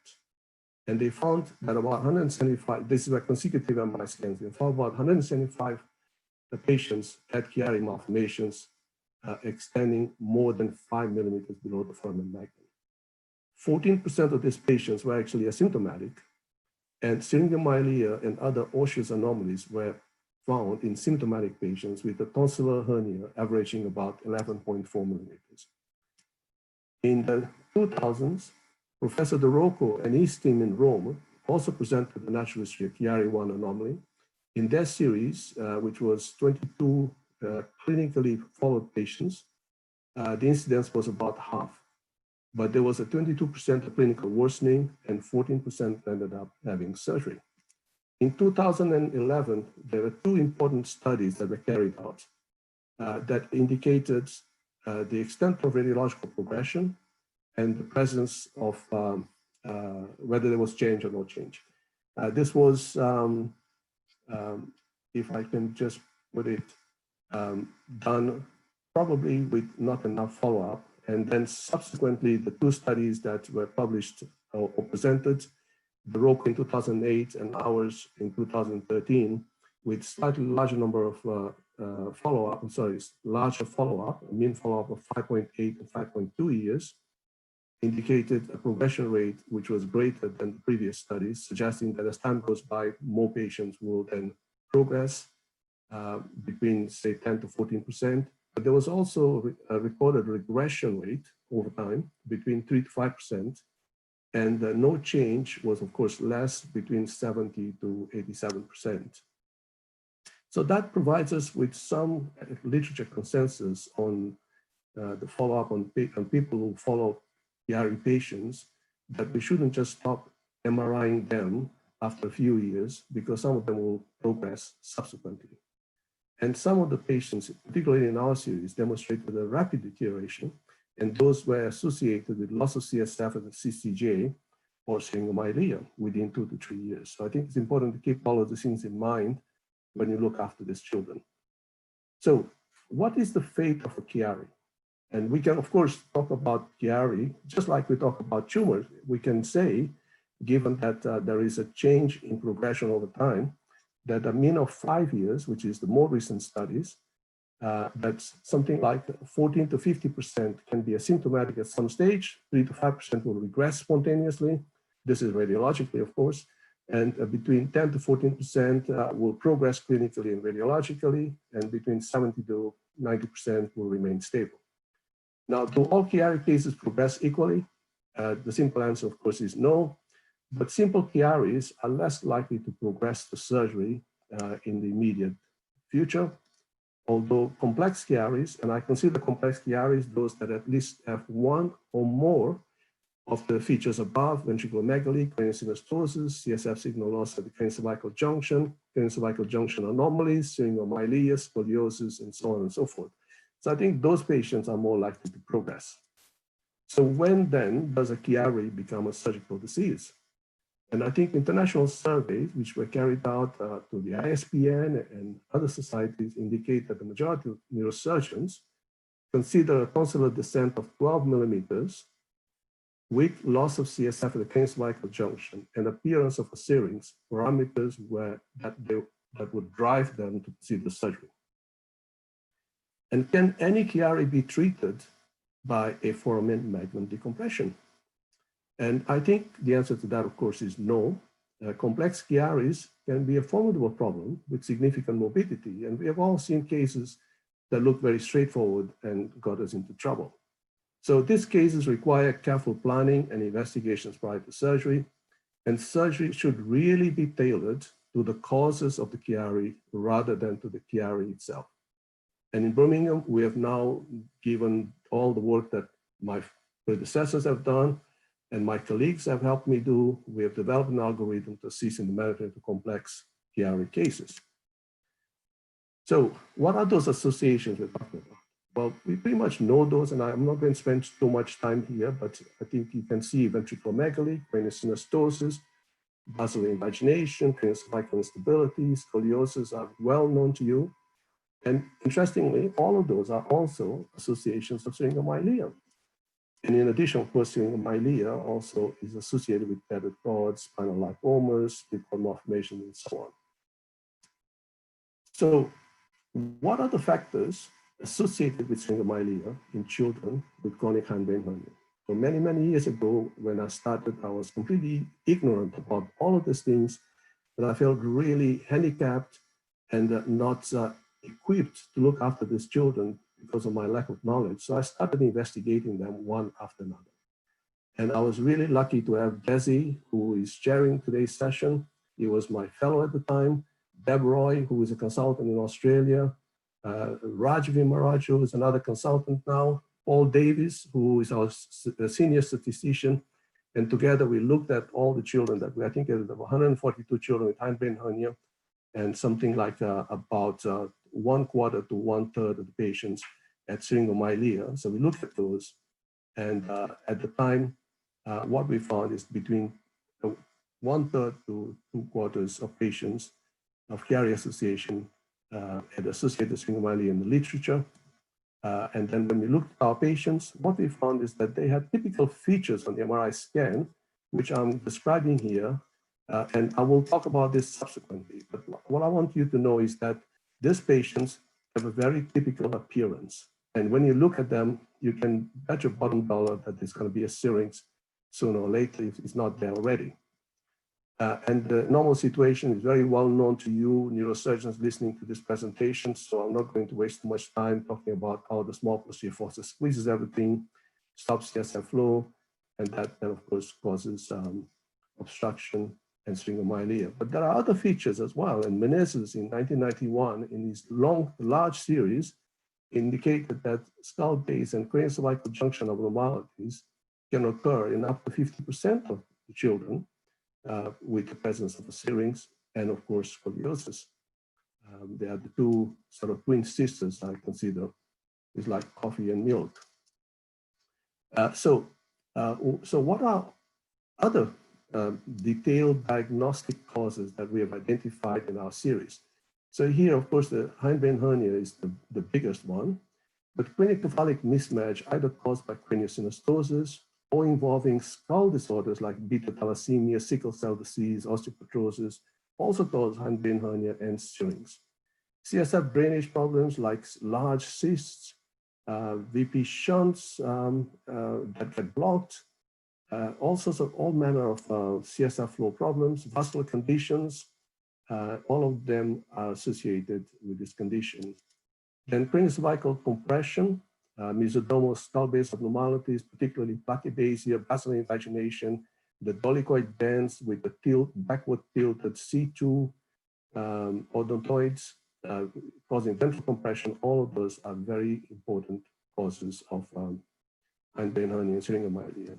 And then, of course, less well-known but also well-documented is the presence of CSF overdrainage and inadequate spinal CSF drainage when lumboperitoneal shunts are tied off and they develop intraspinal increased pressure in syringomyelia. Also well-known is the Chiari malformation occurring what we call Chiari-2 with syringomyelia in cases of spina bifida, tethered cord, astomyelea, and so on. So in our study, we identified a number of statistically significant skull-based variables, which are pointed out here. They're not of great significance now because nobody really measures them anymore on MRI scans, although I think if you were a researcher, they would be quite helpful. But what we found is using principal component analysis, our statistician was able to tell us that a child with hindbrain hernia is more likely to have a syrinx when it's older than 100 months, 8 years and 4 months, tonsillar hernia more than 12 millimeters, and the sagittal diameter ratio to the posterior fossa height is more than 0.6, and the clival angle ratio to the foramen magnum to the clival angle is less than 0.8. So working on his statistical methodology, he was able to tell us those important variables, which to date we try to verify and validate. So what is the pathophysiology concept of a Chiari and syrinx formation? I think everybody agrees that a small posterior fossa must be one aspect of it. But then what else? And what we have discovered, and this is our hypothesis, that in some cases, there is an additional effect of a supratentorial crowding that effectively reduces the functional infratentorial space. And in this discrete group of patients, it may be a major factor leading to tonsillar hernia and syringomyelia. And that means some form of a piston drive that is pushing the contents of the posterior fossa downwards into the path of least resistance, the foramen magnum. If you see a patient like this, which has got a very severe craniocephalic mismatch with raised intracranial pressure, skull erosions of beaten copper appearance, you will have no doubt in accepting that this patient will herniate his whole cerebellum through the foramen magnum without difficulty. So patients like this, Klibat shadow, where the skull is so compressed, the craniocephalic mismatch is very obvious, you would have no difficulty in agreeing that the hindbrain hernia has been entirely caused by the reduction in the intracranial volume in these patients. And you can see that this patient also has developed ventriculomegaly. Technically, if you have an increase in intracranial pressure, the first thing to disappear is the CSF. But in these patients, in fact, you can't get rid of the CSF because of the increase in venous pressure. And of course, you can't even get rid of the blood because the jugular foramina and other draining foramina are also stenosed. So they have venous hypertension, increased hydrostatic pressure, and this combined will cause a force that will drive down cerebral and cerebellar contents into the foramen magnum, or even through other orifices. And some of these patients may even develop CSF leak through the nose. So what is the definition of a Chiari? We know that initially when Hans Chiari reported it, it was 3 millimeters. And since then, it's gone to 5 millimeters. And I think everybody accepts that the limit of 5 millimeters is the radiological definition of hindbrain hernia. Although there are some that disagree with that and consider that this classification is too restrictive because they have reported cases that are symptomatic for features of a hindbrain hernia without a hindbrain hernia, of course, which makes no sense, but there you go. And therefore they want a better definition, and they're talking about going back to 3 millimeters. So going back to that picture of the MRI scan, and I think all of you will agree that this patient does not have a normal appearance of the posterior fossa. It is a small posterior fossa. There's a degree of platybasia. The dens is elongated, is dolichoid, is pointing backwards, is reducing CSF flow ventrally. There is a cervicomedullary kink.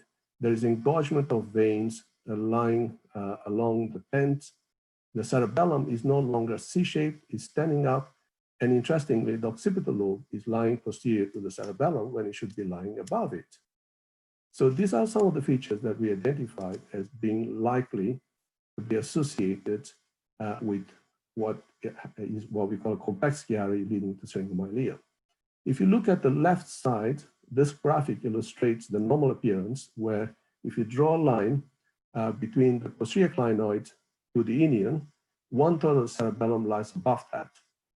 None of the occipital lobe lies below that.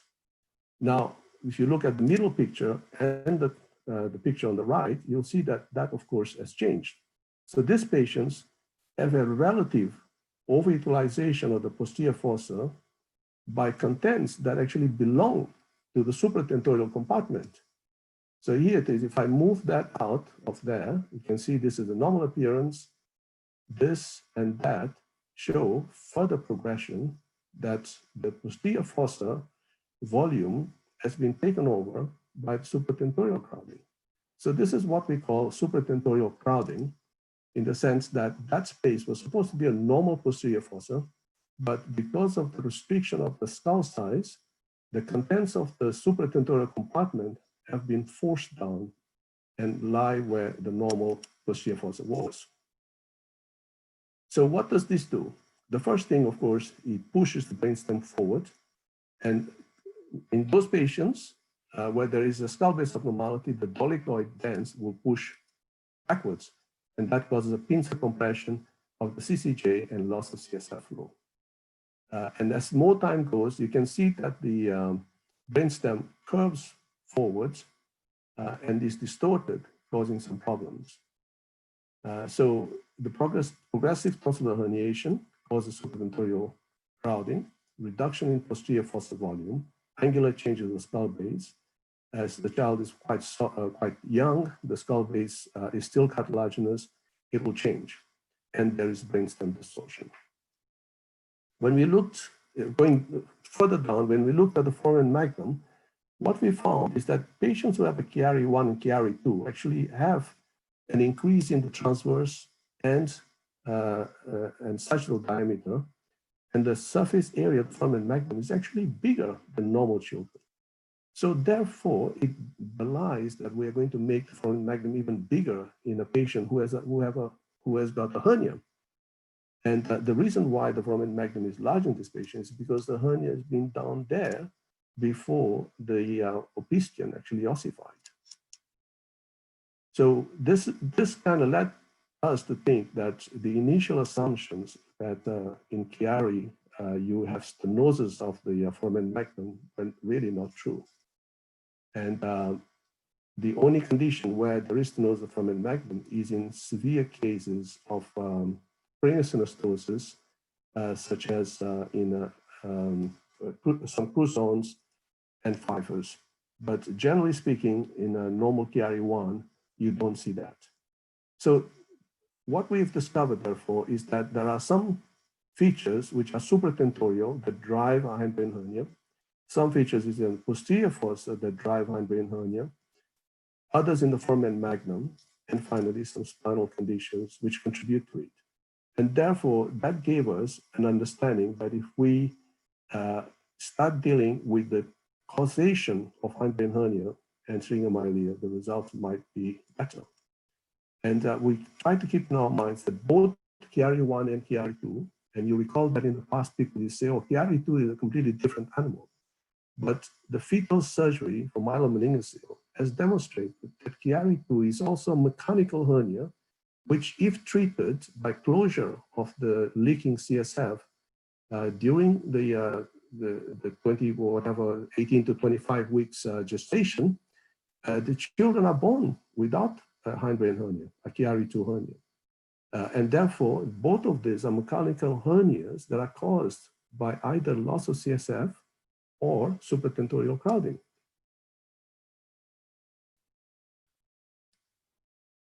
Now, what are the factors behind serings in Chiari? Now, what we did is we started thinking, okay, what does ventriculomegaly do? Of course, you're raising the cranial pressure, there will be some supratentorial crowding, and that, of course, will lead to craniocephalic mismatch. And if you look at cranial synostosis, the pathophysiology is very similar. You're raising the cranial pressure, supratentorial crowding, craniocephalic mismatch, and of course, the added occipital somite regression causing a small posterior fossa. And if you look at the basilar invagination and craniocephalic junction anomalies, again, they are fully associated with small posterior fossas because they arise from the same somite, leading to craniocephalic mismatch. And all of this lead to a downward push. And this downward push associated with stretching of the tissues through the foramen magnum, increasing the size of the foramen magnum, will ultimately lead to a herniation of the brain, which we call a Chiari herniation. And that, of course, once it strangulates, when it fills the whole surface area of the foramen magnum, there's no more CSF space to flow, as serings will develop in the spinal cord. If you think about spinal cord malformations, like myelomeningocele, conus lipomas, they're usually associated with scoliosis and a tethered cord, and that causes a caudal pull downwards of the spinal cord, and that again causes dysfunction and development of syringomyelia without Chiari. So now that we have an algorithm, we started thinking, well, how do we treat patients based on that? Now, ventriculomegaly, for example, or hydrocephalus, how is that associated with the Chiari? Does it cause it? Is it the effect of it? And I think, most people agree that there's probably a dual effect. One is that if you have hydrocephalus and you get supratentorial crowding, there's a piston drive push downwards, and that will then block the flow to the foramen magendi and foramen luschka, and that will then cause essentially increased pressure. On the other end, if there is already blockage, then you have loss of buoyancy, and that will then allow less CSF to move up and down. So either way, whether it is because of the blockage of the ventricular system or blockage or because of the herniation of the tonsils causing secondary hydrocephalus, the mechanism is the same. Ultimately, it will drive further pressure down into the herniation and force more of the cerebellar tonsils to come down. Now, there are a number of papers that started appearing in the early 2000s indicating that if you treat these patients who have hydrocephalus with an associated hindbrain hernia with ETV, that the hindbrain hernias and even the serings will improve.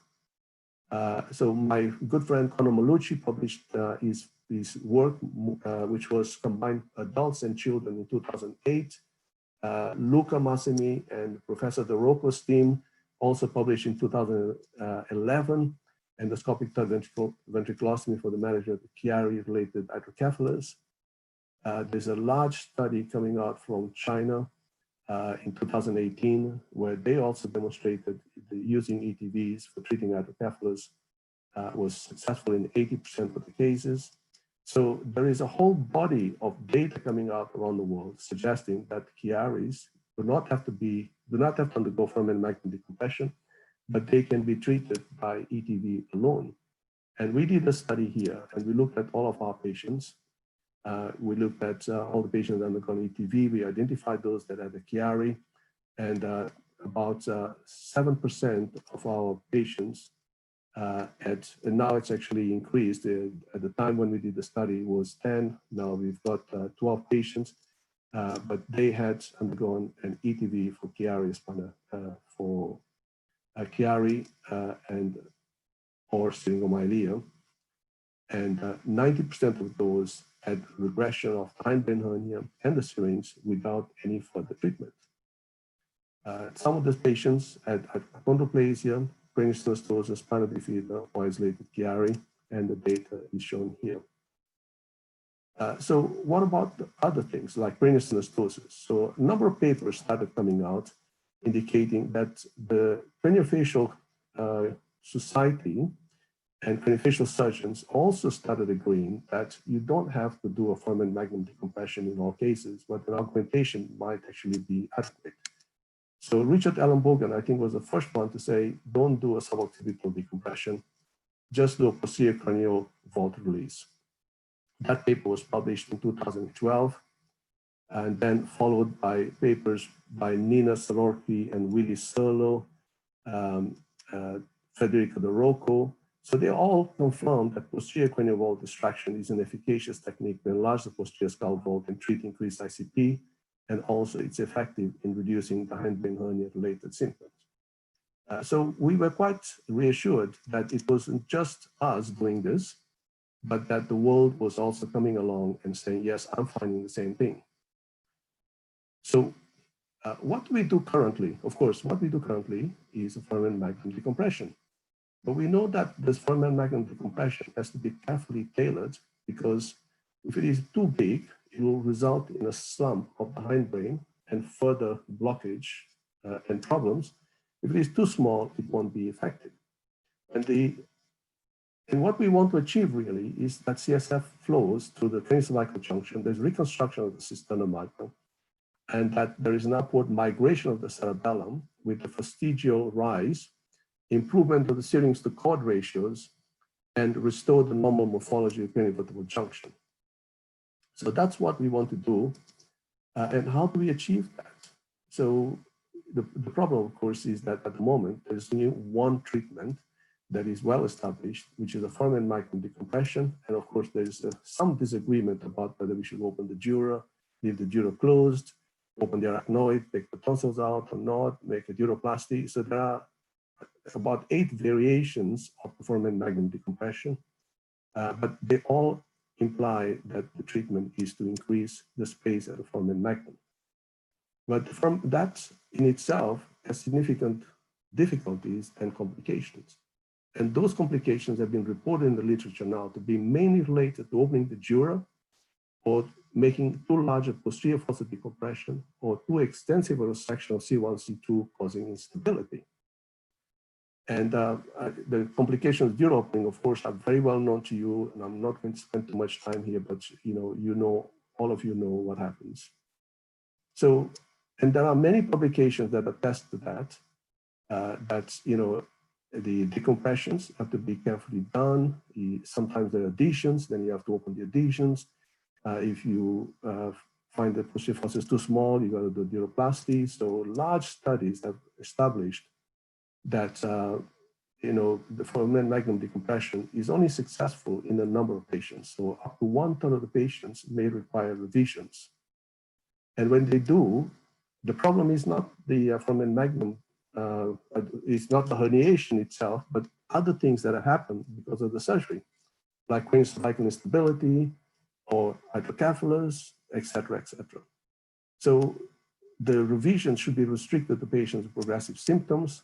That was Clearcamp point when he published his paper. There are a number of other papers saying, well, I did the foramen magnum decompression, but I got a subdural that it took me forever to treat. A large study came out from the Liverpool group saying that one of the complications they have identified in their series was not only raising cranial pressure, but hydrocephalus that required permanent shunting. And there's a significant incidence of that. I think they reported it as about 12%. Another study from Dublin suggesting that foramen magnum decompression has a mortality, a development of worsening of the syrinx in some cases, hydrocephalus in 18.5% of the patients. So it is not something to be done or to be underestimated. So we started doing a posterior calvary augmentation as a means to reverse craniocephalic mismatch way back in 2003. So it's been 17 years that we've been doing this now. And those years, I think I may have done only 1 or 2 foramen magnum decompressions for a standard PRE. And what this treatment means is that if you look at these 2 MRI scans, here's a normal one and one with syndromic pansynostosis, for example. And you can clearly see that there is flattening of the occiput. And the idea is that we increase the size of the occipital flattening. And this is the basis of posterior clavicle augmentation, that we release space for the constricted brain growth and allow the brain to fall back into its normal position. And of course, in synostosis, the pterycephaly will also improve. So that was the basis. And when we started doing this surgery, it was mainly in patients who had brain synostosis. And we discovered by serendipity that the hindbrain hernias and the syrinxes are getting better. And of course, then the idea was that, well, would all other patients who do not have cranial synostosis but have a Chiari have the same problem? And we know that when you do a skull vault expansion, their ICPs will drop. And you can see in this picture here, the raised ICP prior to opening with, the usual sort of diploic veins, bridging veins, and so on. And now once you do the cavalry augmentation, the pressure goes down. So from up to 2003, we did posterior release. From 2003 to 2006, we designed the surgery of posterior clavicle augmentation. And from 2006, we started doing a distraction. I think Desi may have spoken about this morning. Essentially, the idea is that we cut a melon slice of the posterior fossa, the posterior part of the skull, and then we push it back and we fix it with plates. And that usually increases the size of the skull to adequate volume expansion. In some cases, you may have to add a parietal plate expansion that increases further the supratentorial volume. You don't have to go below the torcular. So a lot of this is intraoperative images. You can see this patient actually had a shunt. So you can leave a little piece of the space for the shunt. But the most important thing, as you can see in the lower right corner, is that you must remove the bone that is compressing the posterior sagittal sinus, which is what is causing the venous hypertension. Here it is when it's put back. Sorry, I went too fast on that. This is when it's put back, and then the skull is put back and closed in the standard fashion. These are postoperative X-rays that show the cavalry augmentation. This is the study. So far we've done 39 patients with posterior cavalry augmentation. They're roughly 2/3 boys, 1/3 girls. The mean follow-up is nearing 5 years now. So we got good data to say that the results stand over a period of time. I didn't really want to present or publish anything with very little long-term data, but now we have a lot of data. In total, between posterior cavalry augmentations and posterior clavicle distractions, we have done about 115 cases in the last 17 years. This is the procedure that we do mainly for Chiari ones without cranial synostosis, posterior clavicle augmentation, and those with syndromic cranial synostosis, we do posterior clavicle distractions because their skulls are much smaller and require a longer period of distraction. So this is showing you how long does it take for hindbrain hernia to regress. Often it takes between 2 to 4 years for complete regression. But the interesting thing is that the symptoms improve very quickly, and those patients with the syrinx improve much faster, interestingly. And these are just images to show the improvements. I'm not going to spend too much time here. We did a lot of studies to document the changes in the supratentorial, infratentorial compartment following the surgery. Some of this information has already been published. The technique has been published in 2009. You can see the images here of a distraction. We now use 2 distractors for cavalry distraction. For fixations, we just use plates, and this is a single operation. This one will require 2 operations because you have to go and remove the plates after doing the distraction. Nevertheless, the idea is that we make a patient who has a flat back into a round occiput. And this increase in space is what results in the normal positioning of the brain. I'm going to jump now just to show you, this is the appearance. Desi may have shown all of this. The data on posterior cavalry augmentation in patients who had the syrinx is quite helpful as well. We have 16 patients with cranial synostosis with syringomyelia. And in those patients, after surgery, 3 out of 4 patients had an improvement in the syrinx. This is examples now. I'm just showing you some examples. I'm not going to take too long here, but this is a patient who had is a non-synostotic patient at a slightly hypoplastic transverse sinus. You can see a hindbrain hernia and a syrinx. And then we carried out a posterior calvareal augmentation on this patient. And you can see this is immediate picture after surgery, the cardiac gated CSF studies, and over a period of time, the syrinx just deflated and the hindbrain hernia regressed. And so we discharged him after 5 years because he had been completely asymptomatic and he was nearly into adulthood, so we discharged him. That was the last MRI scan. So what exactly happens? You can see here, when we augment the posterior fossa, there is a redistribution of the CSF. So that initially, you can see that the CSF in the occipital lobe is improved. The shape of the ventricles changes. So all of that starts changing. You can see that that was the posterior fossa, occipital lobe lying in the posterior fossa, and that improves. And that, of course, allows the cerebellum to move up and the CSF start flowing. This is a child with Cruzon with synostosis. You can see pre-op, hollow cord syrinx, hindbrain hernia, and following augmentation, the deflation of the syrinx.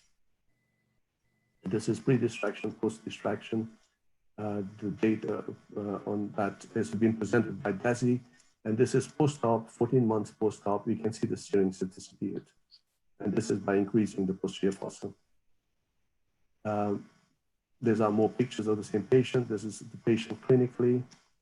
This is a child with ventriculomegaly, Chiari and syrinx. Normally, you would have gone and put a shunt or done something to the foramen magnum because of the significant syrinx.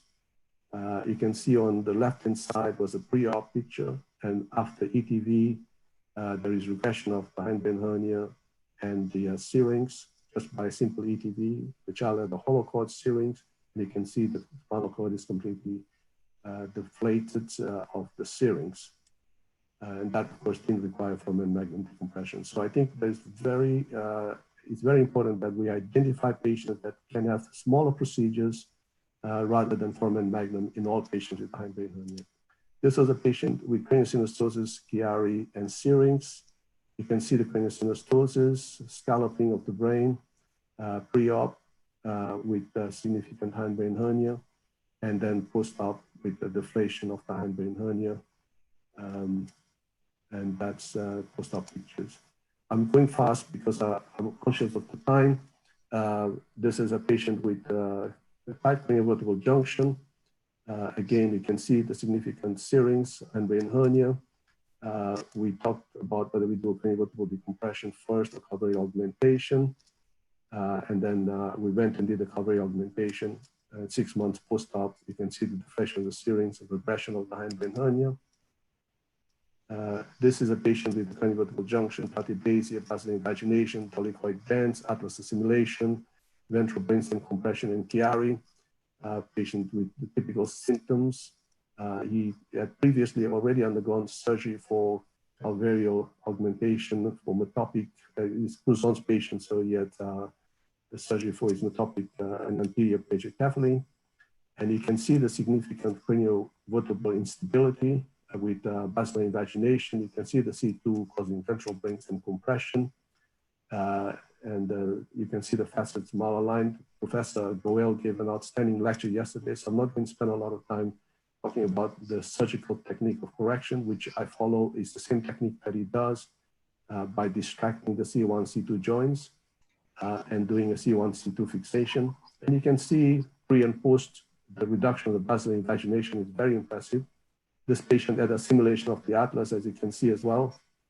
So we were able to improve the craniovertebral junction CSF flow, as you can see here, 8 months post-op, and that remained subsequently. Finally, one more case to show is a sacral lipomyelomeningocele with both tethering, holocaust serings, blood and bowel dysfunction. You can see before and after we carried out an untethering, the complete deflation of the serings. So syringomyelia due to caudal pull is an important cause of scoliosis and syringomyelia without the Chiari, and these patients need to be decompressed, and that helps the resolution of the syringomyelia. So what I want to conclude here is to say the Chiari 1 and Chiari 2 are hernias, and they should be treated as hernias rather than increasing the hernial orifice, because that makes it more incompetent. And syringomyelia is the effect of hernial strangulation. And our algorithm was based on the pathophysiology where ventriculomegaly, craniosynostosis, or basilar invagination, and craniocervical junction anomalies will progress ultimately to syringomyelia through a Chiari. And the management is to reverse it. So if you have a syringomyelia and Chiari and ventriculomegaly, we do an ETV. If you have syringomyelia, Chiari, and craniosynostosis, we do a posterior cardiac augmentation or distraction, depending on which is better. If the ETV fails, we go to a posterior cardiac augmentation. If the patient has scoliosis requiring correction, we often offer a cardiac augmentation before and then see whether the scoliosis has corrected. And we have had now 6 patients that have not needed scoliosis correction once the hindbrain hernia and serings have resolved. And those with basilar invagination will undergo a stabilization first. And only after that, we'll proceed. Now, I'm just going to, this is not relevant to us. I just want to finish by showing this patient that had 2 separate craniovertebral decompressions without success over a 3-year period, and ultimately underwent a posterior clavicular augmentation. So this is the pre-op images, Chiari and cervical thoracic serings, or holocaust serings.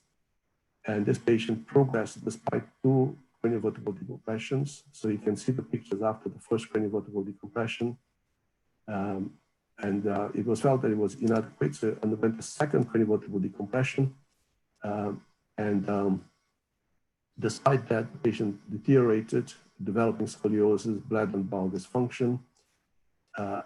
What we did then was a posterior clavicular augmentation. And you can see soon after the augmentation, the serings deflated and the child's symptoms recovered, fortunately.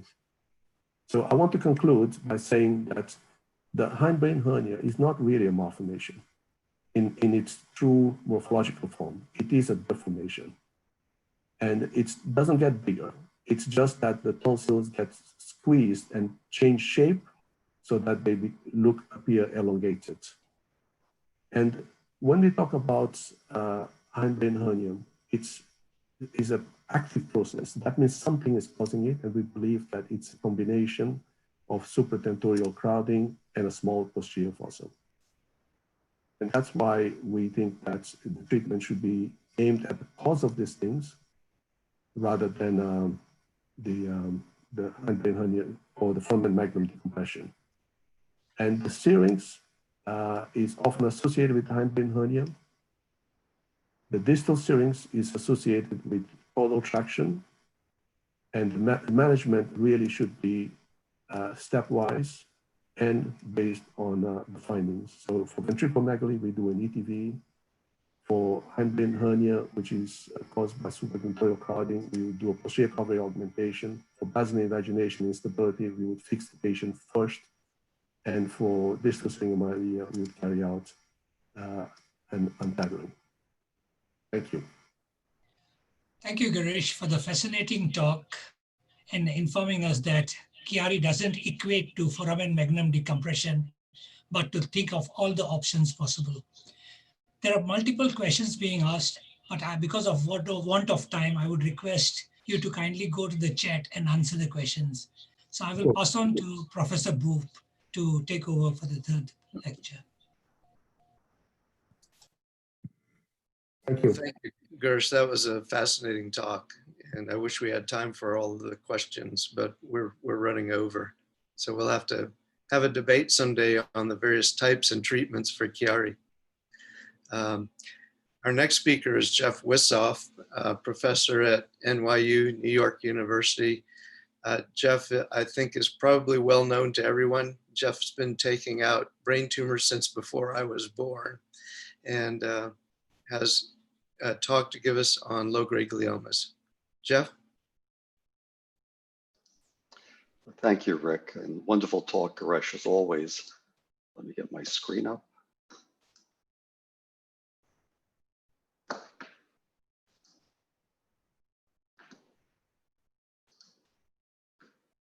Well, thank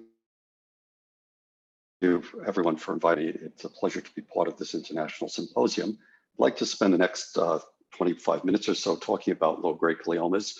And I think as we talk about these, it's really a question of thinking about technology over time, changes in philosophy over the last 3 decades, particularly pediatric subspecialization and extent of resection, and ultimately the results of cooperative group trials. The advances are well known to all of us. The operating microscope has allowed us to see and illuminate regions, create smaller surgical corridors. Surgical adjuncts have allowed us to resect a tumor without manipulation of the adjacent normal parenchyma. Imaging has defined exactly what we're seeing, not just preoperatively, but now with intraoperative imaging as well. Neurophysiologic monitoring allows us to identify in real time those areas we must avoid. Stereotactic navigation gets precisely where we want to go with small openings and small tracks. And ultimately, endoscopy, I think, is going to be a question for the future. In terms of specialization, it is really a team approach. There's no longer the prima donna neurosurgeon who does it all. In fact, our success owes as much to the pediatric anesthesiologist, the pediatric,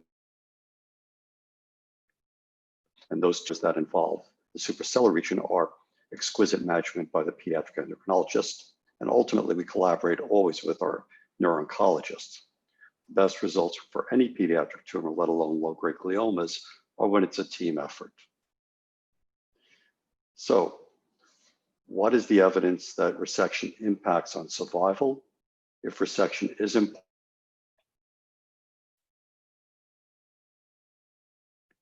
benefit, how much do we need to remove? And what other variables turn to play a role in this in terms of histology, location, extent of disease, and patient age?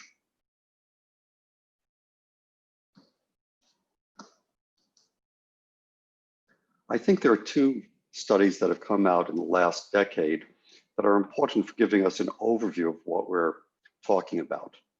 One was the SEER study, that's the surveillance epidemiology and end results from the US, looking at over 4,000 children with low-grade gliomas. These are administrative databases, so it gives us a very broad view. And the other is the combined children's oncology group study that ran from the early 2000s through 2008 and had a minimum of 8 years of follow-up, looking at a prospective database of surgically treated patients. This is the SEER progression-free and overall survival curves. And what's key to see is that regardless of how these children were treated, when you look at the 4,000 as a group, 25 years after initial treatment, over 95% of the children were alive. So this really brings up the question, when we talk about low-grade gliomas, are we treating a cancer? Are we treating a chronic disease? Or is it really a combination of both? Since we're dealing with long-term outcomes, we must think about both short and long-term consequences of both treatment as well as observation. And we must always consider, are we in fact treating the child or are we just treating the neuroimaging? So I think I'd like to start by looking historically at what we knew or know. This is sort of the information that came to me as I trained in the end of the 1970s and the 1980s and began working in the mid-1980s. We all historically believed that these were resectable and curable tumors when they presented in the cerebellum.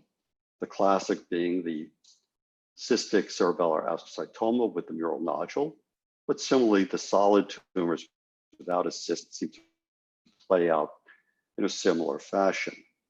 And in fact, when we look at 20 and 25-year survival from a number of studies published in the 1990s, so this would be looking back from the dawn of the modern imaging era, from the dawn of CT scans through the early MRI era, we see that whether it was from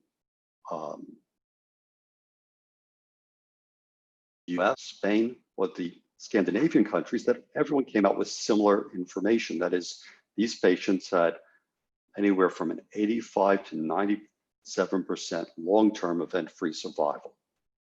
But there was also interesting information that was coming out of this group. In those patients who were known to have subtotal resections, somewhere between 1/2 and 2/3 of these patients, in spite of subtotal resections and no other adjuvant treatment, no irradiation, they seem to do well and seem to still have long-term progression-free survival. So this led people to think, well, has this experience in the posterior fossa, this classic cystic juvenile polycytic astrocytoma, is it similar if it's in other locations, particularly above the tentorium? And are there techniques that permit radical resection of tumors in eloquent areas? And with this suggestion of partial resection having good long-term survival, is there a role for radical subtotal resection in the select group of these tumors? If we look at supratentorial astrocytomas, they're about 1/3 of the hemispheric tumors in childhood. They tend to occur in late childhood, and 1/3 to 1/2 of these look very similar to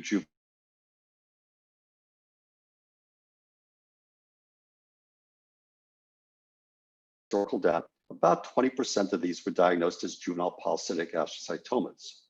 Remember this number as we talk about prospective information versus these retrospective historical studies. And again, 10-year survival was all over the place, but in general, progression-free survival was better after gross total resection.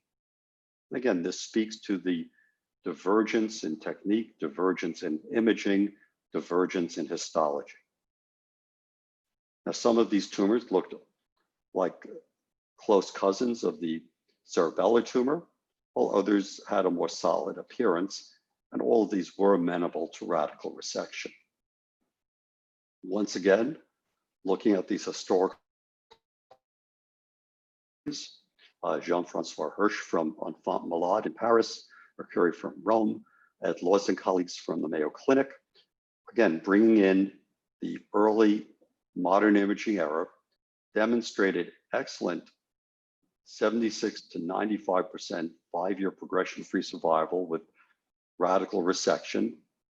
But again, a large number of patients having significant survival with less than radical resection.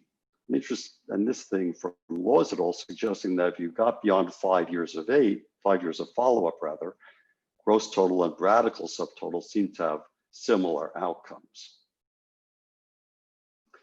So this historical information, again, with all the problems of any historical retrospective paper, selection bias, variation in technique, no central review of pathology, divergent imaging techniques, led us in the late 1990s to propose a study to look prospectively at the surgical treatment of low-grade gliomas. And at that time, the two groups in the United States, the Children's Cancer Group, CCG, and the Pediatric Oncology Group, or POG, combined to get together and perform this study. The goal was to document the natural history of newly diagnosed low-grade tumors in children receiving surgical resection as a sole treatment. We wanted to do a randomized arm looking at adjuvant radiation therapy, but interesting, this was unsuccessful, and we can talk about that a little later. We want to determine and compare the late effects and sequelae of the various treatment modalities. One of the key things we wanted to look at was extent of resection and get it in as objective a fashion as possible. So all scans, all operative reports, and all on-study data were reviewed by a team that would get together twice a year, 2 neurosurgeons, a neuroradiologist, and a radiation oncologist. And we defined gross total resection, no visible tumor, by the surgeon's report and no visible tumor in postoperative imaging. Near total was that greater than 95% of the tumor had been resected, and there was less than 1.5 cc of tumor, whichever was the lesser aspect. And the other definitions are as follows. Going into this study, we assumed that near total resection would have similar results based upon the historical data that I had discussed with you just a few minutes ago. Over 700 children were enrolled in the prospective study, and the distribution of their tumors were about 45% in the posterior fossa and about 55% supratentorial, pretty much as one would imagine. There was a relatively low number of tumors in the chiasmatic hypothalamic region, probably because there were several competing studies going on. Interestingly, what we found that across the board with central review of the pathology, 72% of these tumors ended up being juvenile polycytic astrocytomas. Remember, historically, the number of JPAs varied between 10 and 50%, and this goes to the need when you do a study like this to get central review, because particularly in low volume centers that would not see this frequently, this could be an easily missed diagnosis. Nowadays, this is far less likely as we have molecular markers that are coming on board to definitively subcategorize our low-grade tumors. But again, about 3/4 of these tumors will be low-grade. When we looked at our extent of resection, about 3/4 had what we called radical resection, and 1/4 had subtotal or partial resections, and the age range was pretty much as anticipated. Looking at survival and progression-free survival in particular, once again, cerebellar tumors did better than anyone else, although we really did not have a statistical significance between cerebellar hemisphere and cerebral hemisphere tumors, although the curves do look a little bit divergent. Midline tumors definitely did worse. And here was the first thing that sort of surprised us. Once you got to defining resection, not just as radical versus less than radical, but by whether or not there was gross total resection or residual disease, the likelihood of progression was dramatically different if you had any residual disease. It really didn't matter too much whether you left a little bit or a lot. Again, this is very different than what we considered going into the study in the late 1990s as the conventional wisdom that if you leave a little bit, don't worry about it. In fact, if you leave a little bit, the likelihood of progression was the same as if you left a lot. But interestingly, we once again saw this same pattern where roughly half the children without any additional adjuvant therapy remained stable going out to almost 10 years of follow-up. In terms of overall survival, we really did not have a dramatic change whether there was residual disease or not. And this too sort of paralleled the SEER information that we looked at a little while ago. That is, gross total resection did have a small statistical advantage, but even if there was disease left behind, you had a greater than 95% chance of being alive 10 years post-diagnosis. In terms of histology, there was less of a difference than we expected, with both juvenile polycytic astrocytomas doing somewhat better, but all the other low-grade gliomas, when you look at pathology alone, still having pretty good long-term survival, very different than what one would expect with an adult cohort with similar histology. Please remember, this is in the pre-molecular era, and it'd be interesting to go back and see all this information again. When you looked at progression-free survival by histology, there really wasn't a lot of difference between ganglioma or JPA, looking at histology alone and not considering extent of resection. But when you do a multivariate analysis and you look at progression-free survival after gross total resection, then it shows where the juvenile polycystic astrocytoma has a dramatically different outcome. 95% plus progression-free survival at 8 and 10 years with a JPA versus about 80% if you had any of the other low-grade histologies. And in fact, when you start looking at all the different diagnoses, all the different treatments, what it comes down to more than anything else is gross total resection. Gross total resection was the single most important variable, followed by juvenile polycystic histology. Tumor site became important, but really more so when it prevented total resection. So taking this into consideration with this prospective information, basically establishing the benchmark of what we should be doing, the question came, if we had trouble with long-term progression-free survival with deep tumors, are there techniques that would allow us to get a gross total resection? Knowing that half of the tumors may stabilize with surgery alone, what is the role for radical subtotal resection? To what degree does this remain pathology dependent? And what is the functional outcome and quality of life?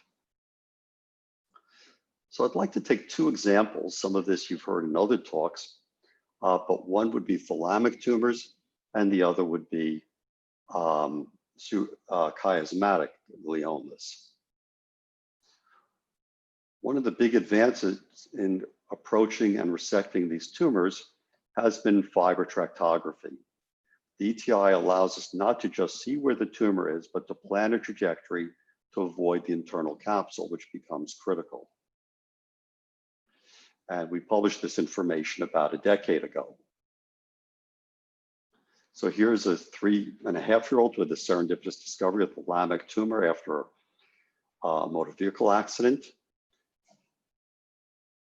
By identifying where the internal capsule is, knowing in this case it's lateral and anterior to the tumor, we can project a trajectory using our brain lab system, get a gross total resection of the tumor.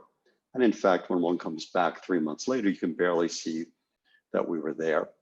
And this children and all children having this surgery with the JPA have remained disease-free for at least 10 years. Anterior thalamic tumors, this was one of the early ones where we're still using a frame-based system. These would be approached through the anterior limb of the internal capsule, knowing that the motor fibers are lateral and posterior. And once again, total resection. Posterior superior thalamus, as we said, was through the superior parietal lobule. And again, we can easily get there, resect these. Like juvenile polycystic astrocytomas of the cerebellum or the hemisphere, these have distinct planes. And the surgical technique is, once you get to the tumor, to work the margin. Get the tumor glial interface, work the margin, and then internally debulk the tumor. Don't go from the center out, because as one does that, you tend to lose the margin. That's when you tend to get into trouble with violating white matter and damaging the internal capsule. The transtemporal approach can be used for those that have thalamo-midbrain or peduncular midbrain, as some people have called them. Going through a lateral approach, we can get in, and once again, defining the tumor glial interface, resect the tumor in toto. And in our series, we had no perioperative mortality. Hemiparesis was acute in about 10%, but 33% actually improved immediately. That long-term follow-up, 96% were better or stable compared to their preoperative examination. Patients who had dystonia tended to improve, and they improved similar to those with motor deficits. No new deficits were seen with visual fields, although we were always concerned about this with Terran's temporal approach. And in this entire series, both in children and adults, we saw no recurrence of tumor with about a 10-year follow-up. So we talk about thalamic tumors. Prognosis is dependent on histology. One of the keys is when you look at the MRI scans preoperatively, malignant tumors will have edema beyond the contrast enhancing tumor, whereas benign tumors, you can basically superimpose the T1 non-contrast, the T2 contrast, the flare, and the T2 imaging. They're all superimposable with no signal beyond that. JPA, gangliomas in children, and oligodendroglioma gliomas in adults tend to be compact and non-infiltrating. DTI and direct motor stimulation are excellent techniques for staying out of trouble, and good quality of life and improved neurodeficits is seen in the vast majority, with tumor control really being identical to those of cortical tumors. Chiasmatic hypothalamic tumors present a different challenge. We can decompress optic nerves because they do grow exophytically. We can decompress the third ventricle. In infants, there'll often be congenital cysts that can be decompressed and fenestrated. But the question is, can we obtain prolonged progression-free survival with surgery alone? We're never going to get a total resection of these tumors because they do infiltrate the optic pathways. And when do we stop the resection? For those that present suprasellar, we tend to use the same techniques as we would for any other suprasellar tumor: terional or orbitozygomatic craniotomy, wide Sylvian fissure, identify the vascular anatomy. The distal vascular anatomy will be constant and you follow it proximally. So distal branch of the middle cerebral, main middle cerebral artery trunk, carotid bifurcation, internal carotid, and the optic apparatus will always be medial to the internal carotid. Dissect around the tumor as much as possible, then internally resect. We don't remove the tumor from the hypothalamus. We leave residual disease under the chiasm. So this was the second patient I operated on back in 1985. You can see there was no gadolinium used at that point, and we were able to get a radical but subtotal resection. One can see here's let's see if we can go back for a moment. Here you can see the laterally displaced optic nerve, carotid, and tumor. And at the end, one sees residual disease under the chiasm. You can see the opposite third nerve actually. And this patient actually remains disease-free over 30 years later. Or I should say progression-free because she still has disease. This was a 15-year-old with a tumor rising off the optic tract in chiasm. Again, similar image, exophytic. We did have a surgical mishap where I violated one of the perforators here. You can see that. Nonetheless, this was the post-op scan. Here it is. He had a transient dysphagia that recovered over 3 weeks, and he remained free of progression at 15 years without any additional adjuvant therapy. Transcallosal approach can be used for these large tumors within the third ventricle, and large amounts of tumor can be relieved, giving you immediate decompression, and many times avoiding the need for a shunt. And interestingly, again, one of the pre-gadolinium era patients, we did a partial but radical resection, removing a solid, a lower attenuated component. This was not cyst, that was solid. A portion of this got about half the tumor out. And over 11 years with no additional treatment, the tumor involuted. And this also was a JPA. So using this paradigm, we looked at long-term follow-up in 83 of these tumors. Teresa Hidalgo, my partner, did this study. And we had a group where we used resection without adjuvant therapy, another group that resection was used as retrieval therapy. And in both cases, we had about a 50% 10-year progression-free survival and nearly a 90% 5-year overall survival in the primary patients. So again, looking at primary versus secondary surgery, there was excellent retrieval in the secondary surgery in terms of overall survival, although progression-free survival tended to be better, but not statistically better, with the primary surgeries. Pathology and age played the major difference. And the reason for that is because pretty much it was pyelomyxoid tumors, the more aggressive variant that occurred in the younger children. So having given you this quick run through of low-grade gliomas, what can we say?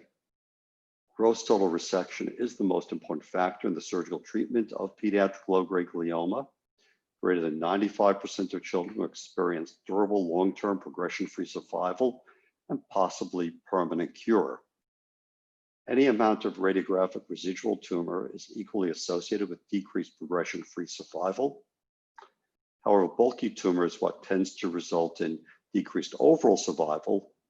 However, remember, even with bulky tumor, over 90% of patients will be alive 20 and 25 years later. Approximately 50% of children with radically resected tumors without bulky residual disease may experience prolonged progression-free survival and overall survival. And this has implications of looking at studies of adjuvant radiation and chemotherapy. In many of these studies, stable disease is considered indicative of a treatment effect. But if there is stable disease, it has to be greater than the 50% that one would expect with surgical resection alone. Tumor location is important when it prevents gross total resection. After gross total resection, gangliogliomas and JPA have significantly higher progression-free survival than low-grade tumors and mixed gliomas, but they still have a different course than the adult tumors. And with that, I thank you for your attention.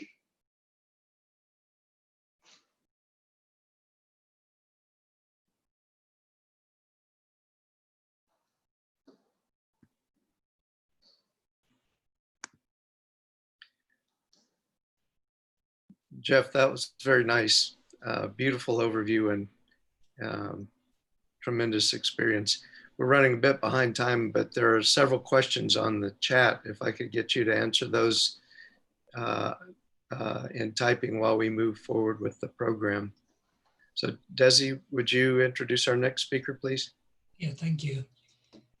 Now it gives me great honor to introduce to you our next speaker, Professor Jallow. He will speak to us on brainstem tumors. Professor Jallow is the Vice Dean and Physician in Charge, as well as the Medical Director of the Johns Hopkins All Children's Hospital in Florida. He has been a pioneering researcher focusing in pediatric central nervous tumors. Over to you, Professor Jallow. Thank you. Hopefully everyone can see my slides. And what I'm going to spend the next 30 minutes is really speaking about brainstem tumors, moving away from the low-grade tumors and just focusing on the location in the brainstem. And I want to thank my previous fellow, Nir Shimoni, who's up at Geisinger now, with help in this presentation, as well as some of the research on this. And I think, first of all, when we all have to be talking the same language when we discuss the brainstem. It is the smallest, I guess, compartment within the brain, and it really comprises, as we look at it, your midbrain, the mesencephalon, your pons, the metencephalon, as well as your medulla, which is the myelencephalon. And when we look at this, it's really, what we're really talking about is an area that measures 6 centimeters by about 3.5, 4 centimeters wide. It is a very relatively small structure, but I would consider it one of the highest real estate areas in the brain in itself. And when we look at this volume, it really represents less than 20% of the entire brain. Yet it is one of the, as I said earlier, it is anatomically and functionally probably the most complex region of the brain. Looking at it, this is just one of from Rotan's articles, looking at the vasculature as well as all the cranial nerves that are coming out of the brainstem. Now, when we talk about this, and sometimes I wonder, it really we talk a lot about brainstem tumors, yet they only comprise somewhere between 4 to maybe 6% of all central nervous system tumors, as seen from the CTRUS pie chart here, published from 2012 to 2016. When we talk about children, it probably comprises 10% of all brain tumors in the pediatric population, and about 15, maybe to 18% of all posterior fossa tumors. The most common location is going to be your pontine location, which accounts for 80% of the tumors of these brainstem tumors. That in itself, sometimes obviates the role of surgery. Looking at these, these pontine tumors, whether it's the old terminology of DIPG or your diffuse midline gliomas, in North America, there's only about 150 to 200 cases.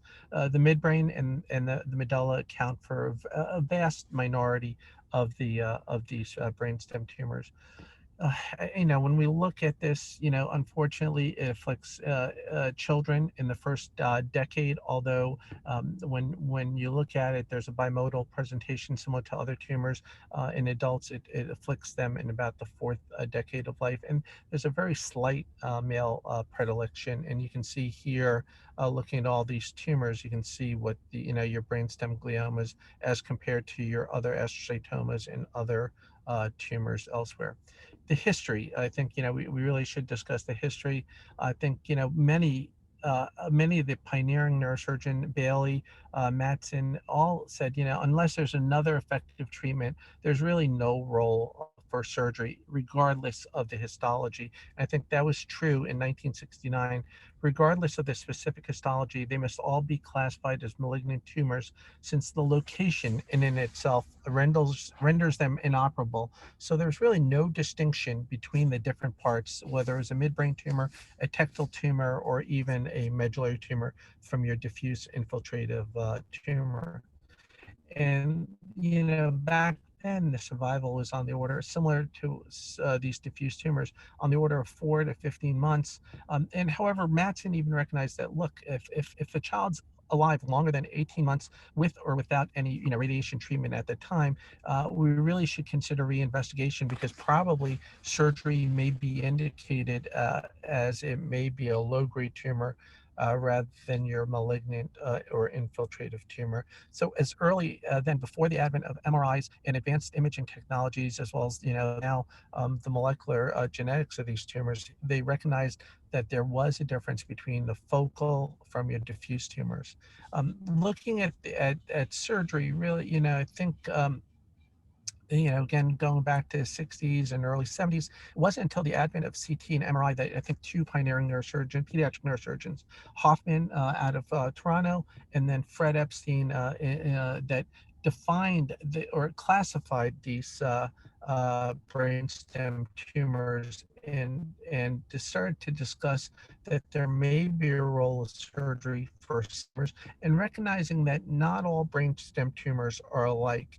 And I think, when you look at the classification, looking as early as Hoffman's, as well as Epstein's, and as late as Maurice Schuch's in 1999, they really focused on, the classification was, is it intrinsic, exophytic, is it disseminated, or really, is it a focal or is it diffuse tumor? And when you look at Maurice Schuch's classification, is it an intrinsic tumor and type 1, type 2, is it diffuse or is it focal? Is it an exophytic tumor or is it a cervicomedullary tumor? And I think, when you look at the MRI from the radiological classification, the classification is based on location, the focality, the degree and extent of growth, the degree of brainstem enlargement. Is there the presence or absence of hydrocephalus? And I think really, Barkovich and other pioneering neurosurgeons designed the anatomic and radiographic classification. There's really the WHO classification that gave the histological classification, and that, these tumors tend to be in a bad real estate location, classifying them as grade 2s. So, for years, the best solution was the exophytic tumor, which was easy to reach. And then in 2016, with the new era, I think, we've had the supplement that led to integrating the molecular and the genetics into the histological classification. And it's led to the change in the terminology, moving away from DIPG to calling this diffuse tumors the diffuse midline gliomas as the H3K27 mutation. And I think, we got to recognize what is this tumor, as it accounts for, really 80% of these pontine tumors. And again, as Dr. Wissoff classified it, talk a little about the low grades, these high grade tumors can arise anywhere in the midline, whether it be in the thalamus, cerebellum, or in the spinal cord. And that 3/4 of them have the H3 histone mutation that encodes the H3.3 isoform. And less likely to see, you're less likely to see the 3.1 mutation, which also can be found in other high-grade tumors. And there is a survival difference between these two. Looking at the clinical presentation, I think that's key. The malignant tumor, whether it be a high-grade glioma, that's whether it's a K27 or a non-K27 mutant, your embryonal tumors, lymphomas, or even metastases, these tumors have a very short onset and a very predictable duration of symptoms that afflict the child or the adult. For your benign or focal tumors, really depend upon the location in the brainstem and whether or not there's a presence or absence of hydrocephalus. And if we look at this, for your diffuse tumors, the duration of symptoms is less than 3 months. The deficits really, up to 80–90% will have a cranial nerve deficit that inflict many of the cranial nerves. There could be some pyramidal tract involvement, and obstructive hydrocephalus is typically not seen at the time of acute presentation, although is on some occasion rare. The focal tumors, again, they typically have a more indolent course, headaches, vomiting. They can imbibe focal deficits depending upon the location. And typically these children may have a failure to thrive and have an extensive medical evaluation, and that hydrocephalus can be present in about 25% of these. I think, in terms of the imaging, MRI is the gold standard. I think, looking at it both in the multiplanar view, sagittal, coronal, as well as the axial, helps to localize the tumor and help with identification of the tumor type. For the malignant tumors, your diffuse midline gliomas, typically iso-intense on T1, hyperintense on T2, very little gadolinium enhancement at presentation, although can be present late after treatment. And then your medulla and your midbrain to account for less of these high-grade tumors. Looking at this review article, looking at your pediatric versus your adult brainstem gliomas, your midline gliomas account for 80% in pediatric, as compared to only 40–45% in your diffuse. Your focal tumors typically present in 20% of children, as compared to half in the adult population. Here's your prototypical image of your diffuse midline glioma. You can see on T1 the iso-intense signal on the sagittal, coronal, as well as the axial images. And this is a focal tumor of the medulla, and this was a ganglioma at the time of surgery. And you can see that the pons is spared and it's localized intrinsic tumor within the medulla itself. Let me and there it is at the histological analysis. So what is the management for these tumors? I think, if there's hydrocephalus, really should consider treating that first. I mean, that is the priority, whether it be an endoscopic third ventriculostomy or a shunt diversion procedure. Your focal tumors, I think there is a role of surgery, and is it a biopsy? The radical resection, is it, gross total, near total, or a subtotal? Really, one has to look at the location and weigh the risks and the benefits with that family and that child, and given all the surgical technology, and then what is the role of adjuvant chemotherapy and radiation. For your malignant diffuse, there's really no role in the current management, yet the need for biopsies is advocated by many, and there are many studies that are continuing today. The histology could be that, it's a high grade versus a low grade. What is the molecular subtype? Is it the H3 histone mutant versus the 3.1? And, I do share this article right here that's saying, systematic review and meta-analysis of close to 1,500 stereotactic biopsies in the brainstem, and that the risks overall, morbidity and mortality, is relatively small. For these malignant tumors, what is the role of radiotherapy, conventional therapy, hypofractionated or hyperfractionated? And what we've, from many studies, there has been no substantial improvement in tumor control or survival that support hyperfractionated radiation therapy at this time, and yet they're the long-term effects. The role for chemotherapy, there is a review article looking at pediatric high-grade gliomas, looking at the landscape and the therapeutic options, and the benefit of chemotherapy is still questionable. That since many of these tumors have that mutation, which leads to lack of efficacy from temozolomide and many other of our traditional chemotherapy agents. And then when we talk about high-dose myeloablative chemotherapy, it's still a very limited role with these tumors, although it can be a benefit if there's resection. Looking at these two types, looking at the 3.1 histone isotone versus the 3.3, we do know that there is a slight survival benefit looking at this particular molecular signature, and there is a role to understanding and prognosticating for the families. Looking at the resection for adult high-grade gliomas, these are the enhancing tumors, not your diffuse midline tumors, but other high-grade tumors in the brainstem in adults. When this was a meta-analysis looking at that, what the authors found that there was a benefit to radical resection of these enhancing tumors in the brainstem as compared to a biopsy alone. They all went on to receive adjuvant radiation and chemotherapy. I think, just to discuss some cases, I really want to discuss this 19-year-old college student, otherwise healthy, had 12 months of symptoms, difficulties with vision, and a left hemiparesis.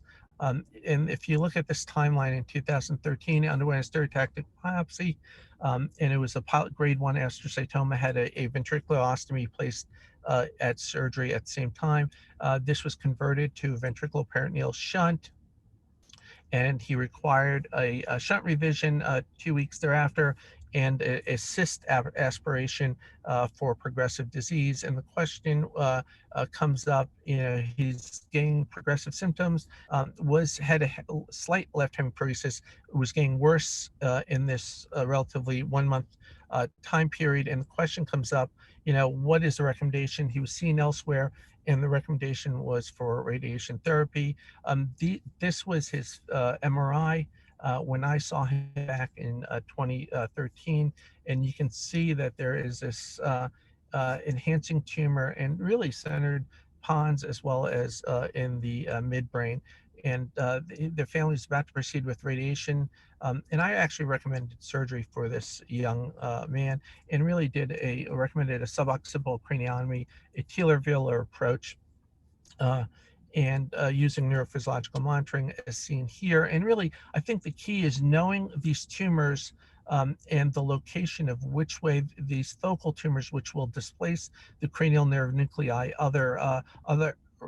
otherwise caudally, rostrally, or anteriorly. And I think that's the key if one's going to approach these focal tumors, whether they be intrinsic or exophytic within the brainstem. And knowing the surgical anatomy is critical, knowing the safe entry zones into the brainstem for these tumors, especially in the pons as seen here.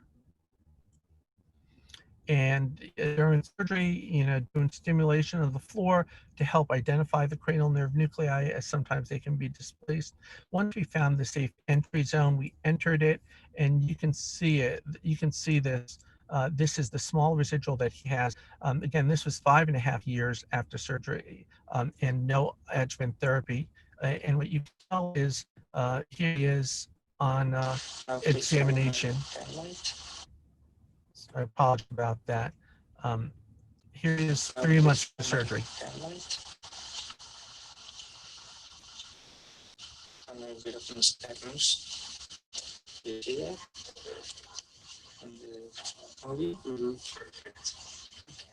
And we still communicate, and he is now 6 years, 6.5, 7 years out of surgery. He graduated college, has had no adjuvant treatment, and that small residual is stable, as one would predict from Dr. Wissoff's talk. So I think, again, it really depends upon the tumor. Here's another young man that presented with hemifacial spasm in 2013, and it looked to be a diffuse brainstem tumor who's treated with proton beam therapy and did well for 7 years, 6.5 years, when in November of 2019, earlier this year, he presented with a focal cranial nerve deficit on 6 and 7. You can see the MRI here. Here's the one of the studies after treatment. And this is the December study that there's more enhancement and there's some more infiltrative nature to this. And the question is, given that he was treated previously with radiation therapy, what would one recommend for this particular tumor? Whether it be more radiation therapy, he's already had his full course of proton beam, chemotherapy, and if one's going to do surgery, what's the extent of surgery? Biopsy, is it open or versus a stereotactic? And we elected to do an open resection of the enhancing tumor, and again, entering the safe entry zones. We were able to achieve a gross total resection of the enhancing components, yet we left the infiltrative components. And what we did find was that this turned out to be an oligodendroglioma, which is which was a surprise, as I was suspicious for a higher grade tumor at that time. And following surgery, he remained stable with his deficit of a 6th and 7th, but no new deficits following surgery. And then my final illustration is of an 8-year-old otherwise healthy boy who had 12 months, probably closer to 1.5 years of symptoms, and some swallowing and coughing difficulties. You can see here on the non-contrast sagittal and axial MR, here's the contrast enhancing. You can see that the fourth ventricle is being displaced superiorly, and that this tumor is, it's probably an exophytic tumor coming out of the medulla. And we did approach it via Taylor-Wheeler approach as well. And we were able to get a near total resection. You can see that there's some small residual left at the inferior pole. And the reason we left that, we're having some instability in his, both his blood pressure as well as his heart rate. But we felt we had a near total resection. Here it is on the, you can see some signal change within the medulla. And the histology returned as a pilocytic tumor. And this is him 1 month post-op. On my finger. And you can really not appreciate any deficits. And he actually had gained some weight as compared to his preoperative exam, given that he was on a slow wean of steroids. And here he is on his 3-month scan. You can still see that there is a small residual in medulla there. And he is now 2 years out from surgery, no adjuvant therapy, and that residual remains stable. And we continue to follow him with no new deficits. So I really think, just to summarize, I think when we look at this, really have to identify the location of the tumor: midbrain, pons, medulla, cervicomedullary. Is it a diffuse tumor? And depending upon the need for at the center that you're at to proceed with therapy, or if it's a focal tumor, hydrocephalus. If it's a tectal tumor, we're going to observe. If it's a non-tectal tumor, depending upon symptoms, proceed with the open resection, and the same for the medulla and the cervicomedullary tumors. So I really just want to conclude, I think we've covered, the brainstem tumor, malignant brainstem tumors with the new classification, the role for the treatment modalities, whether or not to biopsy or not biopsy, and for your focal benign tumors, the role of surgery, and the need for adjuvant chemotherapy and radiation. And I want to thank everyone for participating, as well as Naren for hosting us, and all. Available to take any questions. Thank you. Thank you very much, Professor Gallo, for the fantastic talk and so eloquently outlining the various modalities of treatment. Just one question. For tumors which have been previously radiotherapy or chemotherapy, given chemotherapy, are they more difficult to operate on, or is it easier before they give you any chemotherapy? I think I want to say for the chemotherapy, I haven't noticed any difficulties with the reoperations. The ones that have been radiated in reoperation, it's not it isn't more difficult to operate on them once you're at the tumor. It's really the wound healing issues with the skin and the risks for cerebrospinal fluid leaks in that population. So, you know, for reoperations following adjuvant radiation or chemotherapy, I don't have a concern, but I do discuss with the families that I may have some wound healing issues following surgery, and I'm very careful and more meticulous on the closure techniques with those children.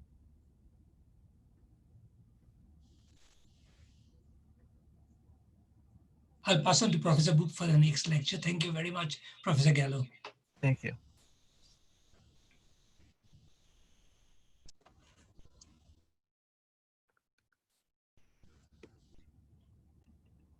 Dr. Boop, just on your microphone.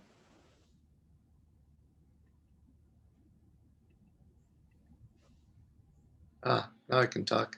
Ed, good to see you. I think most everyone on the audience knows Ed Smith. Ed has lectured around the world with his extensive work in pediatric cerebrovascular disease. He's the R. Michael Scott Professor at Boston Children's and is head of the cerebrovascular division there. Ed, we look forward to your talk on Moya Moya.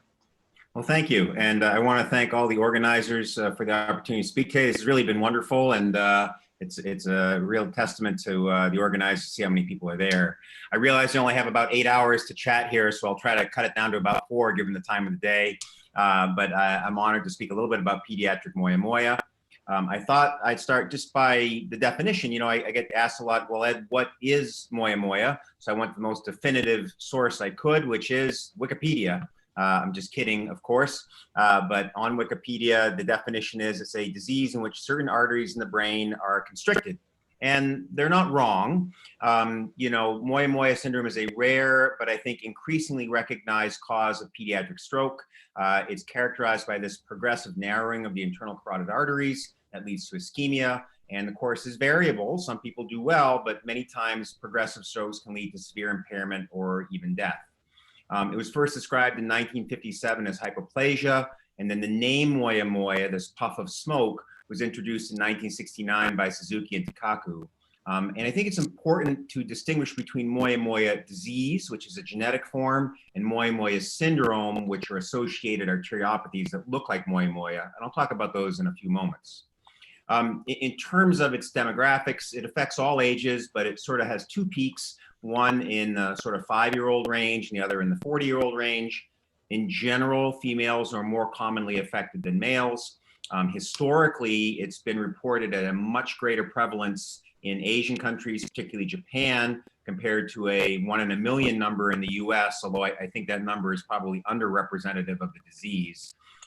Also, historically, there's ethnic differences with a higher prevalence in people of East Asian populations, Japanese, Chinese, Korean, and then African Americans more commonly, particularly in the US, and then less so in people of Hispanic origin. The diagnosis is made on clinical and radiographic findings, including this characteristic narrowing of the carotids with some sort of abundant collateral development. And I'll show those in just a second. This is from Child's Nervous System a number of years ago. I just thought it was a beautiful picture, how it looks like this name, Moya Moya, puff of smoke. You can see the cigarette here, and I don't know what they were smoking in the radiology rooms in Japan years ago, but apparently this is what they thought that it looked like. Originally, the diagnosis was radiographic, and one of the most common grading systems is the Suzuki grading system. These are some arteriograms at the bottom. This is a normal arteriogram, a lateral projection. You see the carotid comes up and fills the brain well. Suzuki stage 1 to 2 is when you get narrowing of these vessels. There are parts of the brain that may not be well perfused, but generally the blood flow is okay. Then what happens is just like with traffic on roads, if the main roads are shut down, the Suzuki stage 3 to 4 is where the carotids are very narrow. and the blood is trying to get into the brain, and it shoots around these sort of side roads, if you will, these collaterals, and get there with slower flow, just like with traffic. And then lastly, Suzuki stage 5 to 6 is where the carotids are shut down essentially altogether. So this radiographic diagnosis lately has been supplanted with some pathologic data. We see that there are both angiogenic peptides like BFGF or VEGF that are produced in response to the ischemia. And then also there's injury that occurs that stimulates these ischemic proteins. When we look at the vessels, this is a cross-section of the internal carotid from one of our papers. And what's different between moya and other arteriopathies in adults is that you have overgrowth of the smooth muscle layer in the arteries. So it's not an atheroma where you have plaque laid down, but rather the media overgrows, and really this is the lumen of the artery, and this is what they're living off of. And this clot is what can happen with turbulent or slow flow, which is why in many patients we like to put them on baby aspirin. The big breakthroughs recently in the past decade or so have been in understanding the genetics of this disease. One of the big breakthroughs was an ACTA2 mutation, which was identified in 2009, finding this, again, smooth muscle cell isoform of an actin, which is mutated. It basically results in this proliferation of vascular smooth muscle cells in this arteriopathy that has a very characteristic radiographic finding. Another one was the RNF213 mutation in 2011. This is an ATP ligase, may control some cell motility problems. This is a very common mutation in people of East Asian ancestry, particularly in the Japanese. I think these are really important because we now are getting the genetic underpinnings, along with many others you can see here on the side of the screen, that suggest that moya is not a monolithic disease, but rather there are probably many different diseases that share an end common pathway of this arteriopathy and cerebral ischemia. And I think that really is important for understanding prognosis and how our therapies may work. When you put it all together, though, the shared end common pathway is a smooth muscle cell dysfunction with overgrowth, narrowing of the arterial T, particularly in the front. You get this puff of smoke around here, and then ultimately strokes. So that leads to the question then, if we have a shared common pathway, is all moya the same, or should we just keep calm and neurosurgeon on, and in particular, kids are the same as adults? And I think the answer, as you probably can guess, is no. This is a picture of Dr. Wizoff as a young man from his earlier lecture. You know, moya is not all the same. For example, with pediatrics, it is now recognized that other than the neonatal period, about 6% of pediatric strokes may be associated with moya. So this is an important question. Unlike adults, there's a much higher likelihood that kids with moya will present with ischemic problems like stroke or TIAs, whereas adults, while they still predominantly present with ischemia, they are much more likely to present with hemorrhage, about 7 times more likely in adults than kids, which may be due to the higher blood pressure of adults, the microaneurysmal changes that occur with the higher blood pressure that adults have, and other environmental factors like smoking, for example. This, I think, is one of the more important slides of the talk, where I mentioned earlier this idea of moya syndrome versus moya disease. And this is where we're finding there are multiple arteriopathies in these disease groups: neurofibromatosis type 1, kids that have had cranial radiation for brain tumors, kids with Down syndrome, cardiac disease, renal arterial stenosis, sickle cell disease. And while these have different genetic causes, they may have similar end parts, but their prognoses may be different. And I think this is important so we can identify our colleagues in medicine, tumor doctors, other fields of medicine, to recognize the possibility of moya in their cohorts of patients. So one of the things that's come up are sort of what are these, diseases and what are the indications for surgery? And I think our job as neurosurgeons is that, particularly for moya, but for many diseases, we need to engage our non-neurosurgical colleagues. We really need to have evidence-based data. This is no longer just a surgeon's world where we can just do whatever we want. I think Dr. Jallo talked about the importance of evidence with tumors. I think the same thing is here with vascular disease.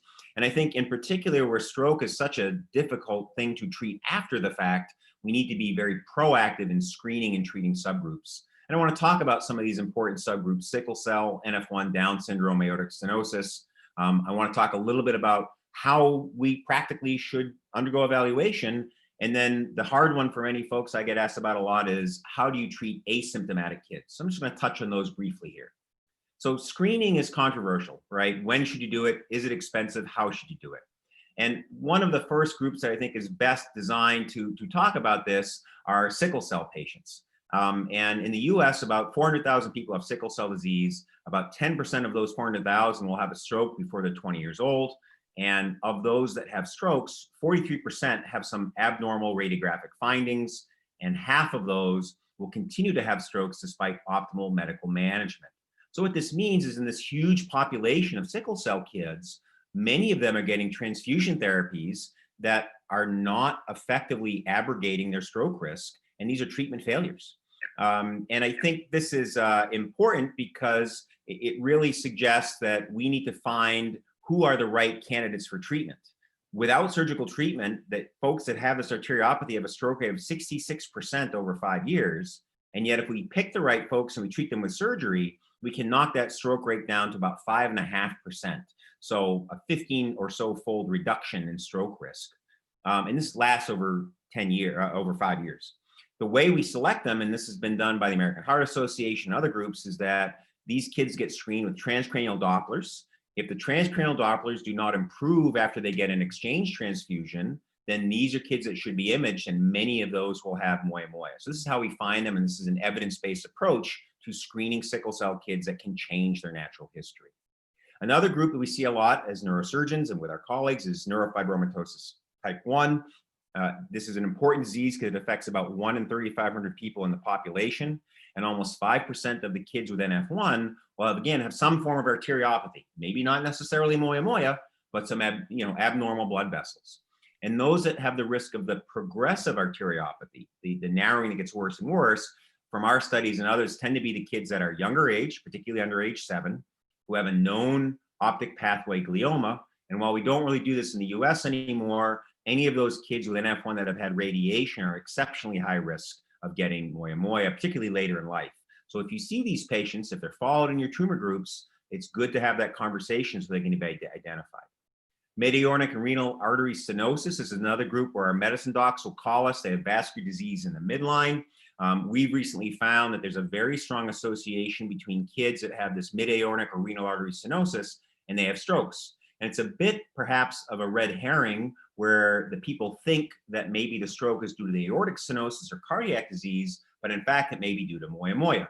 When we looked at these kids and identified them for genetics, what we found is that a high number of these kids that have intracranial strokes and arteriopathy have mutations in the NF1 gene. They have Alagille syndrome, they have Williams syndrome.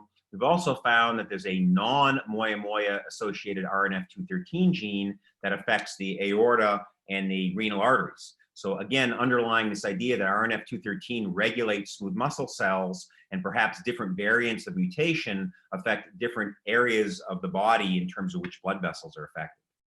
The last group are Down syndrome kids. Moya moya occurs in a much higher frequency in kids with Down syndrome, 26-fold time more likely to have moya moya if you have Down syndrome than if you don't have Down syndrome. And the real failing here, I think, that we as doctors have is that so many times that we're sort of led astray because the kids with Down syndrome have a lot of misleading diagnoses. They have cardiac disease, they have craniocervical disjunction problems, they have developmental delays, and that may mask strokes. And when we looked at the kids that had Down syndrome and moya moya, the diagnosis was made almost 3 years later than so-called regular moya moya. They were much more likely with Down syndrome to have a fixed deficit at the time of diagnosis, and they were much more likely to have a radiographic stroke on MRI compared to the non-Downs moya moya. So what this really means is we are missing these kids because they're ascribing these changes or these deficits to other problems instead of thinking about moya moya. And if we thought about moya moya and treated them, we could really essentially help their outcome before they had these permanent strokes and fixed deficits. So if you think there's somebody at risk, how do you evaluate? How do you work them up? And there's a lot of debate about this. What we do at Children's and what we've published along with some others is in kids, we lean very heavily towards MRI, MRA, and we use diffusion weighted imaging to look for acute stroke, and then axial flare imaging to look for this thing called IV sign. You can see here in the imaging, IV sign is this bright signal which signifies slow flow of blood in a sulcal pattern. We don't do a lot of fancy arterial spin labeling. It tends to be very technically challenging and varies from institution to institution. To be frank, we don't do a lot of acetazolamide testing or SPECT. It's an additional test for the kids, and the great thing about the FLAIR study is anatomically within the vascular territories very easily. It's one test, and this is reversible, as you can see, that if the surgery goes well, you can follow their disease with time. So this is what we do for that. We usually start the kids on aspirin, as I mentioned, for the reasons with the slow flow. We get multidisciplinary consultations, and we do angiography in nearly all the kids. So this begs the big question, why are we doing angiograms? You know, we have great MRIs, we have great CAT scans, you know, angiograms, they cost a lot of money, they take time, and they add risk.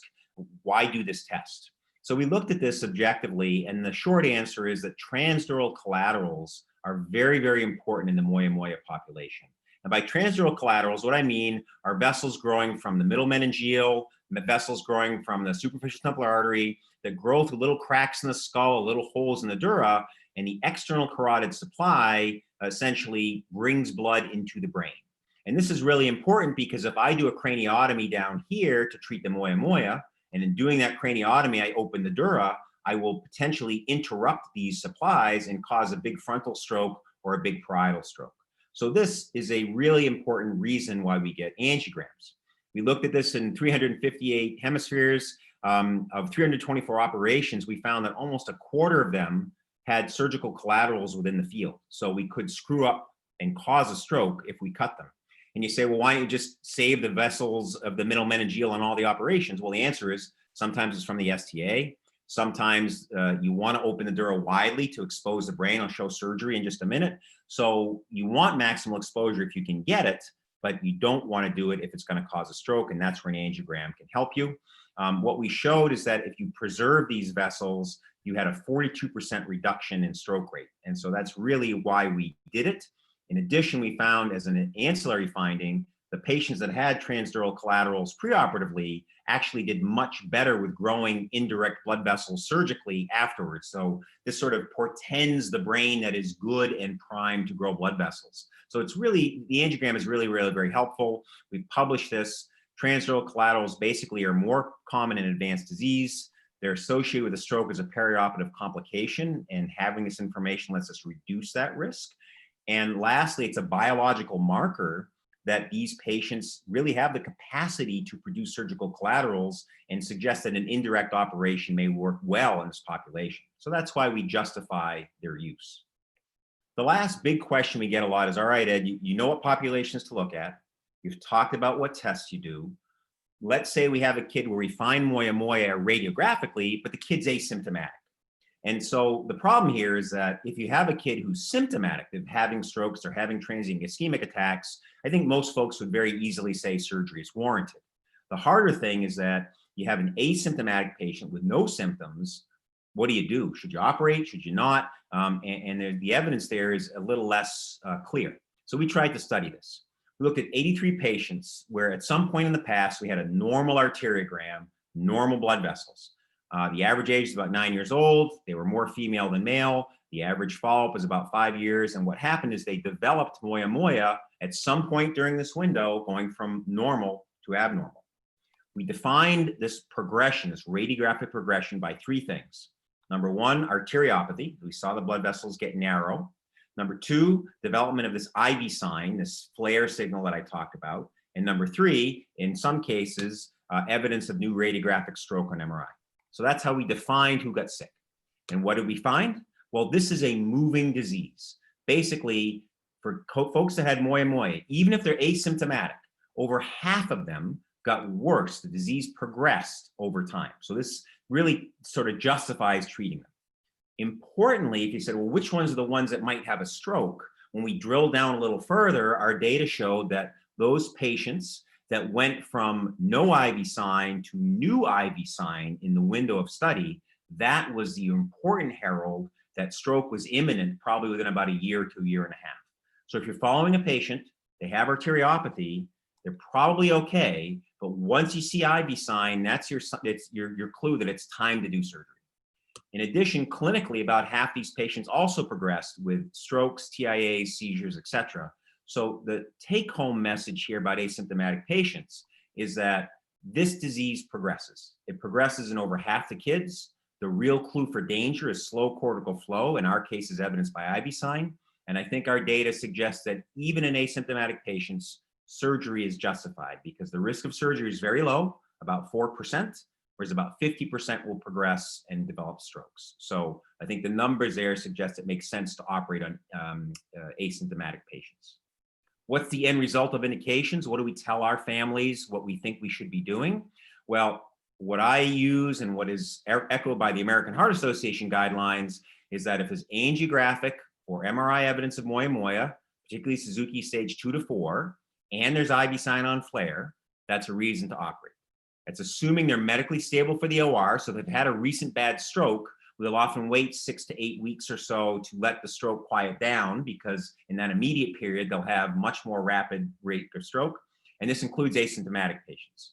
We will not operate on neurologically devastated kids, very early or indistinct moya-moya, or if we're unsure if there's another disease such as arteritis, inflammatory disease, etc.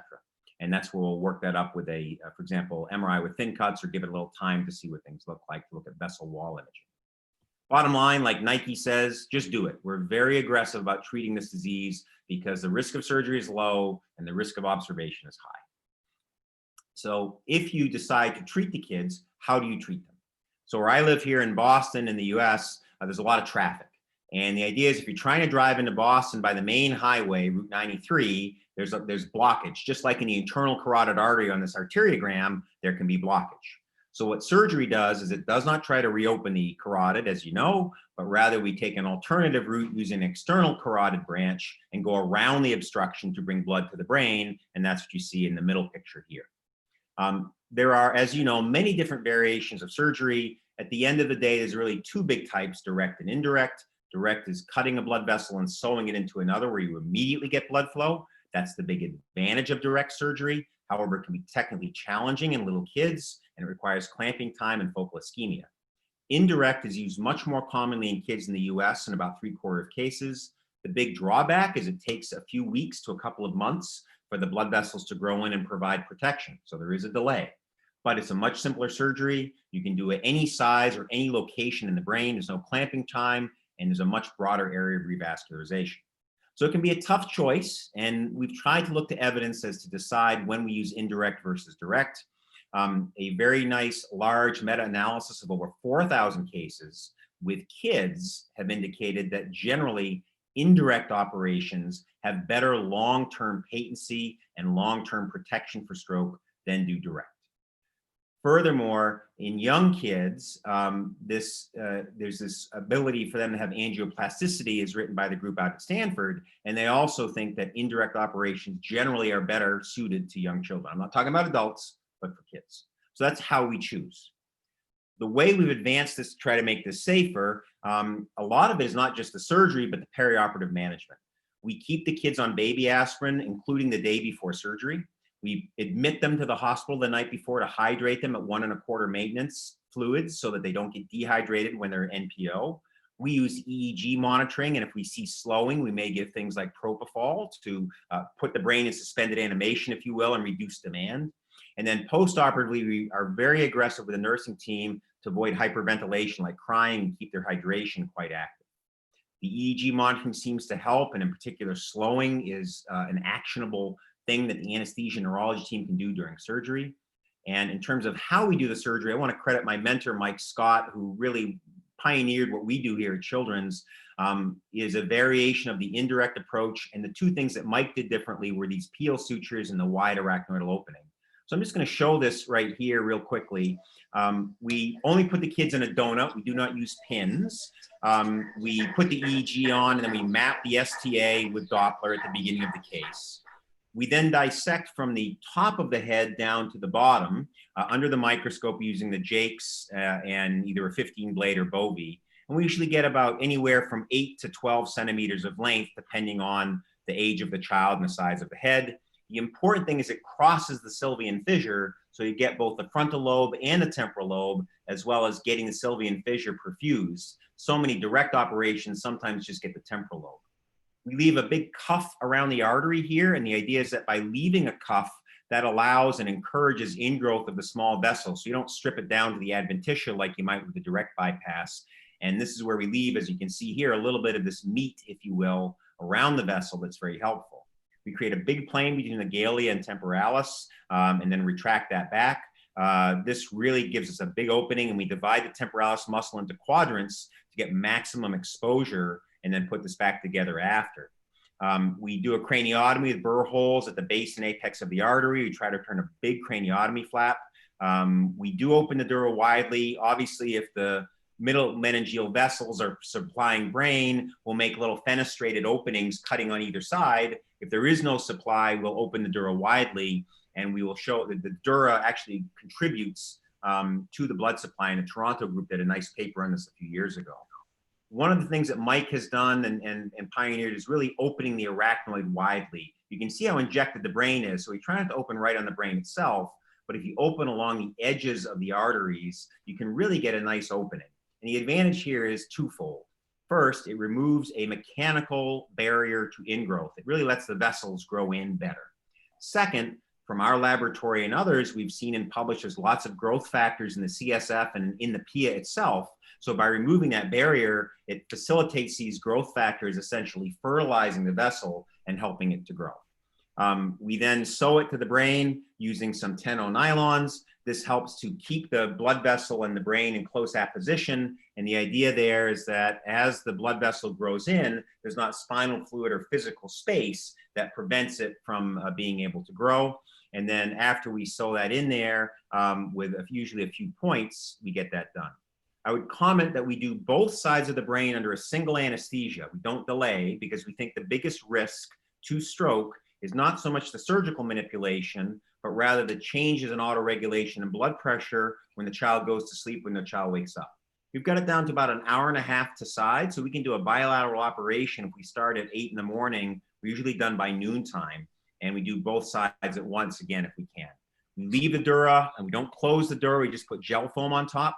We put the bone flat back on top and then just close up the muscle and call it a day. So that's how we do it. Direct bypass, everyone has seen. We just sew it right in. We use indocyanine green to see that it's perfusing. We use that in cases with multiple strokes.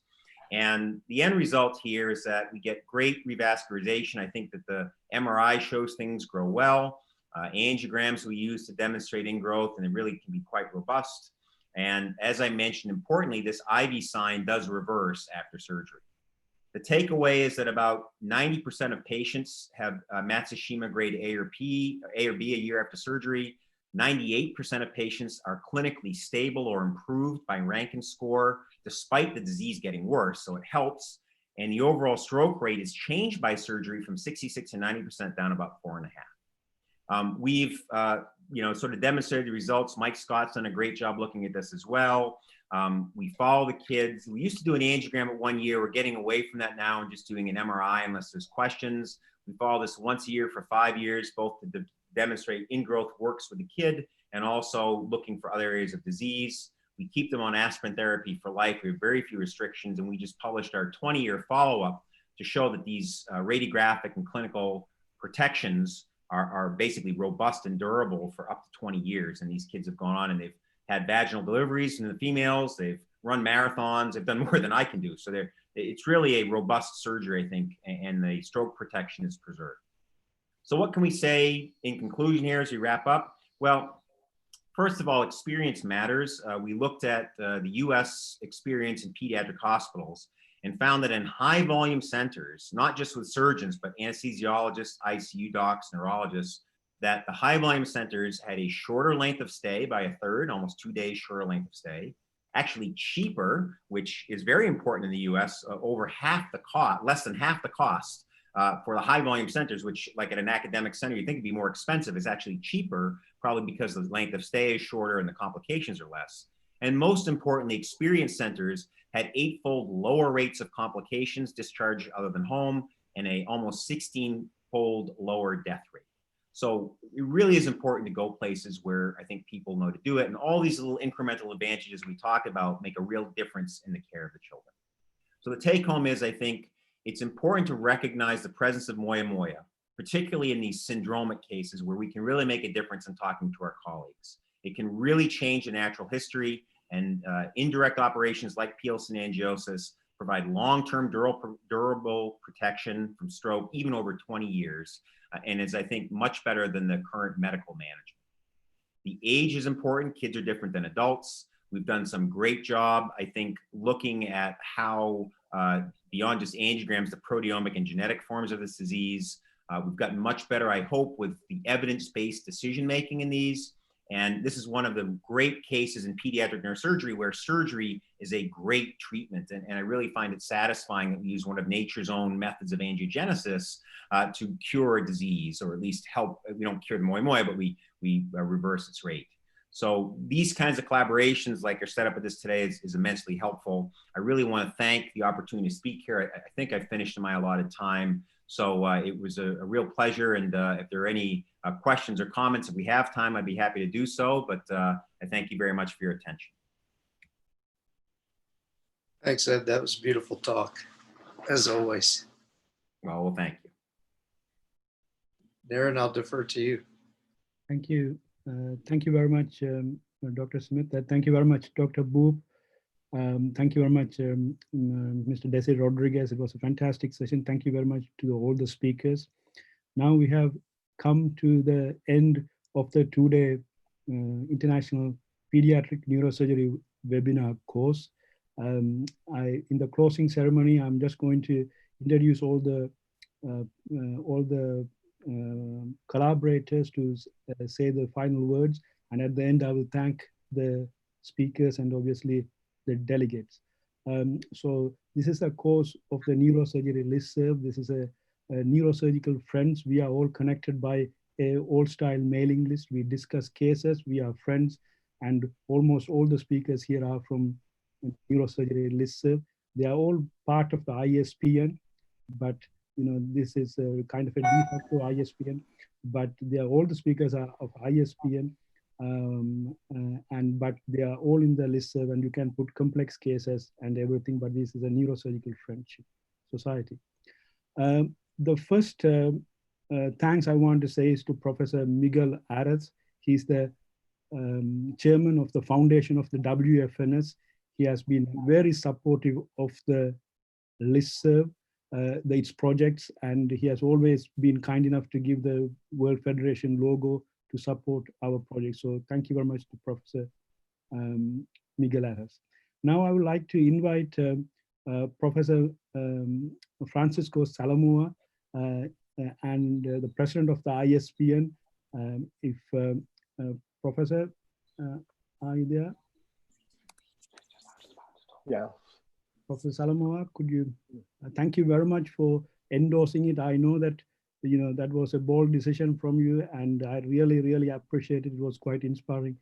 Thank you very much. Could you please? Thanks. Thank you, Larry. It was a fantastic meeting.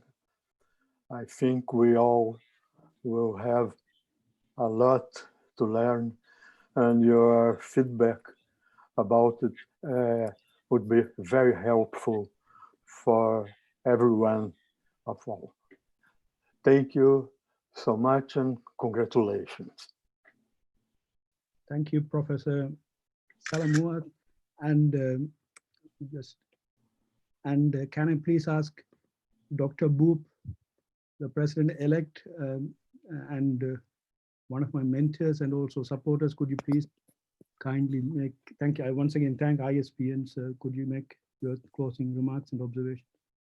Yes, thank you, Naren. It's obvious that you put a lot of work and effort into this, and it's an honor for the ISPN to be able to support a beautiful weekend like this and to have a recording of the wonderful lectures and lecturers that you've put together for this. For those who don't know, the ISPN meeting that has been planned for October in Singapore is going to be put off until next year because Singapore is undergoing an increase in their COVID-related infections at the present time. And so we've decided to delay the meeting until next year, and are in deliberation about some sort of web-based substitute to be put together later in the year. But this is certainly going to be hard to beat Naren, and I hope that you'll make all of these lectures archived and available to pediatric neurosurgeons around the world for the future. Thank you very much, Dr. Boop. I have recorded almost all the videos, certainly from today, but if there's anything missing, I'll ask you to kindly re-record.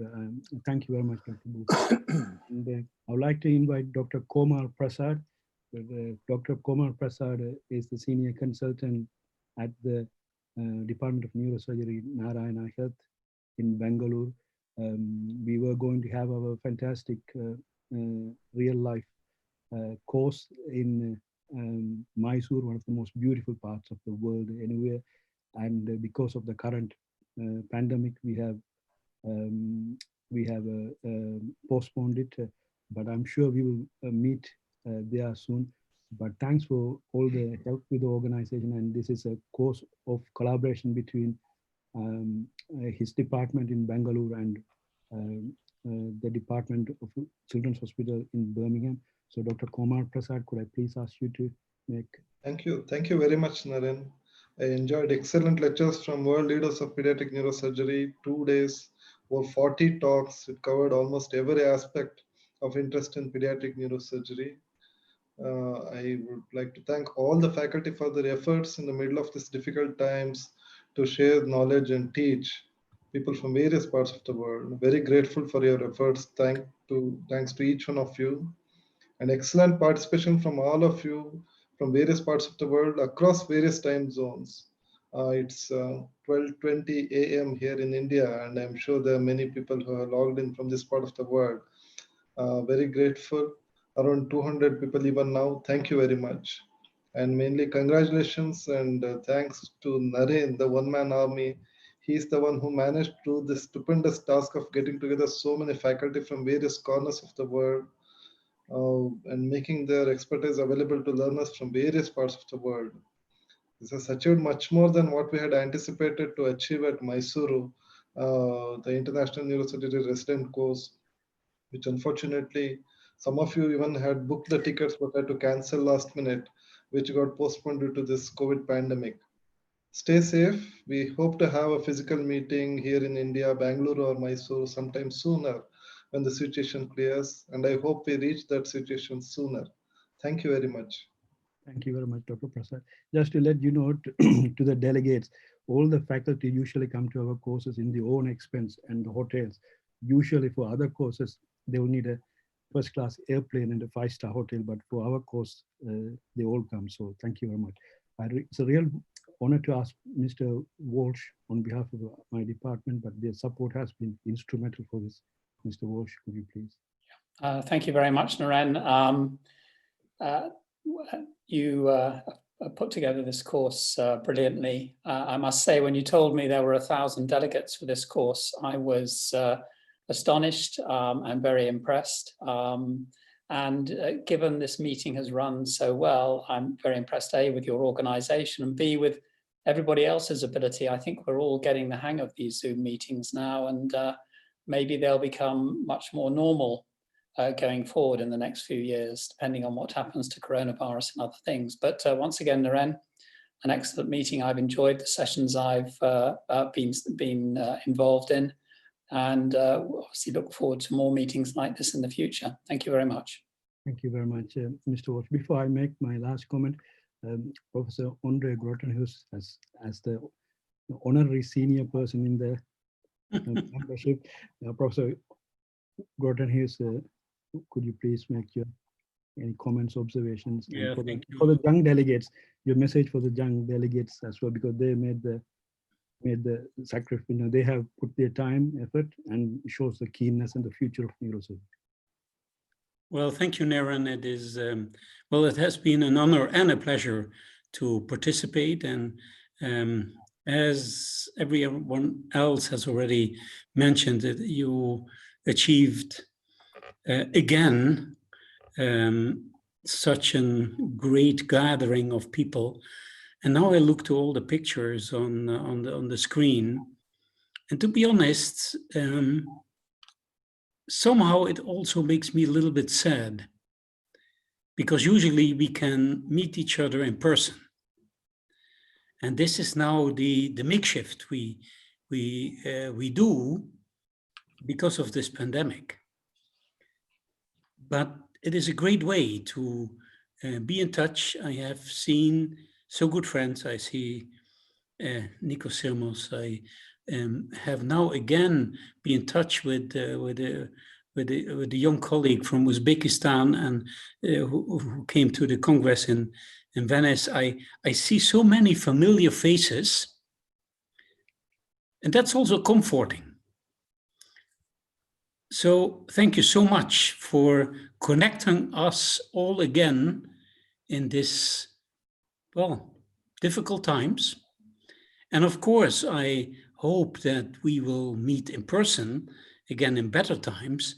But until then, this is more than a makeshift. This was just an excellent state-of-the-art overview of current pediatric neurosurgery, and great lectures, great content, and thank you to all, not only you as organizer or the faculty, but especially all the participants. Look how many are still connected now to us, if I see here, and they are from the whole world. So that means for some it is still morning, for others it is already night.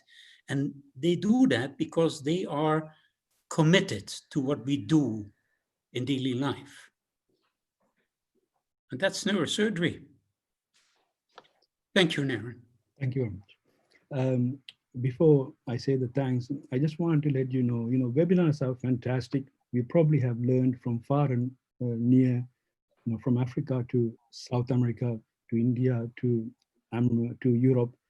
But, in the same time, meeting people, going to a conference, going to a real course is more than just learning. You learn culture, you spend time with people.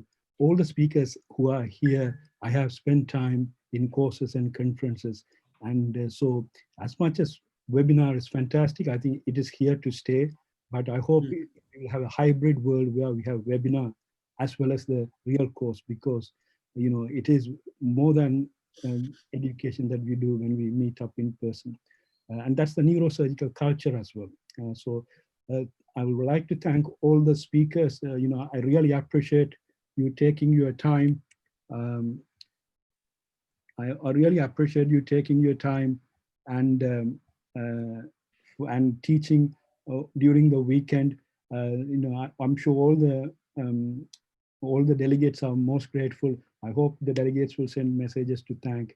And I thank all the delegates. You make the course success. For all the faculty who have spent time here, for them, it is the success of them is to teach you. So thank you very much, everyone.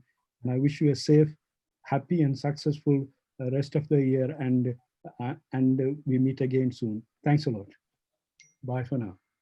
Bye-bye. Bye.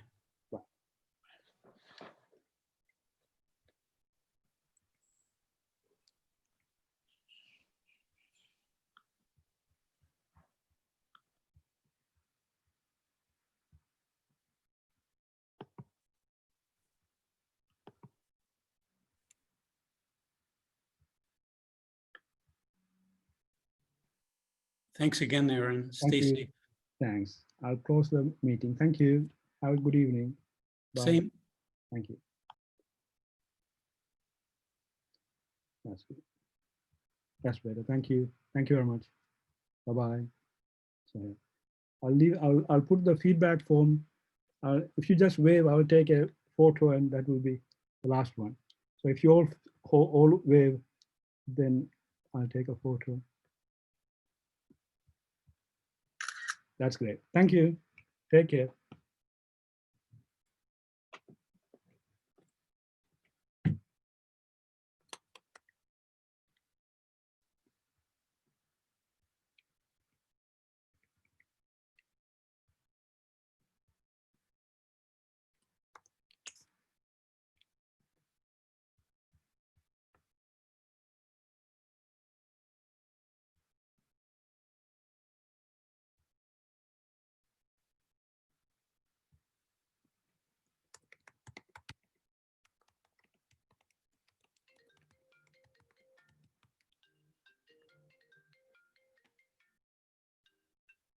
Hello, Komal. I'll just put some message, just a second. I'll speak to you in a second, thanks. Thank you.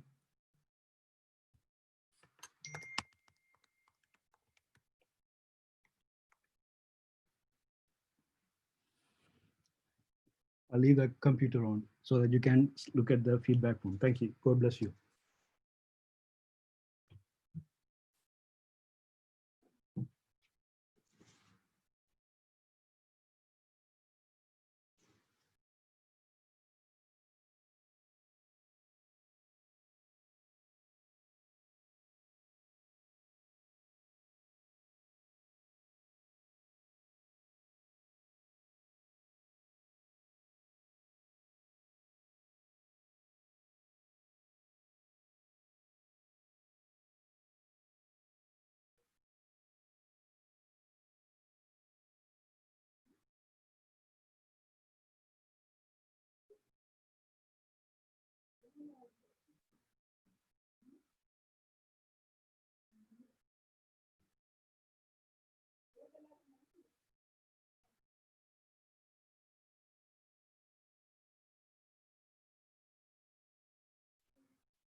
Hello, Dieter.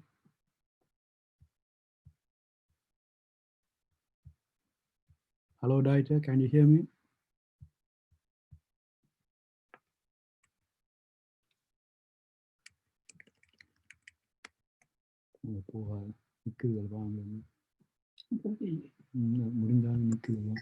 Hello, Dieter. How are you? I'm fine. How are you? Fine, thanks. Did you Oh, enjoy? you must be tired. I'm okay, thanks. I think everything went smoothly, so it was really nice. Thank you very much. It was great, really, Naren. I admire these 2 days, and especially the atmosphere you created was just great. You know, this is a way I would wish that people start to interact also on other occasions. That's something I wrote also in the message, because, you know, it was a respectful interaction, no quarreling, no flash meetings. This was really very impressive, and I thank you very much. And I hope you can rest. Are you on duty today? Probably, yes. No, I'm back to work tomorrow, but thankfully I don't have any open calls for a week. So, How long did it take you to prepare all this meeting work? probably about 3rd of May or something. Wow. 3rd of May. But I think you are quite familiar with the technology already, are you? I think thankfully it all went smoothly, you know. But I only have, with a limited time, I only have one strike. I have to get everything right on the first go. Because and on Friday I had to operate, then travel from Birmingham to Southampton to my home. Okay. When things go well, I know who is to thank for. So you know, so I'm glad. Thanks for being there, Dieter. You know. No, it's an honor, Naren. Really, I appreciate this very much, and I also appreciate the personal interaction we could enter in, because for me it's very important. I remember our talks when you visited us in Magdeburg for the first time, when you were still in Southampton, I think, and we had an interesting exchange of experience and of things we learned, we saw, and we went through. So I really appreciate this very much. Thank you very much, Dieter. Hope to see you soon. I'll give some phone calls, but I'll leave the Zoom open so anyone can chat and make friends. Thank you. Thank you very much. Thank you.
name, and I'll be glad to be talking about it.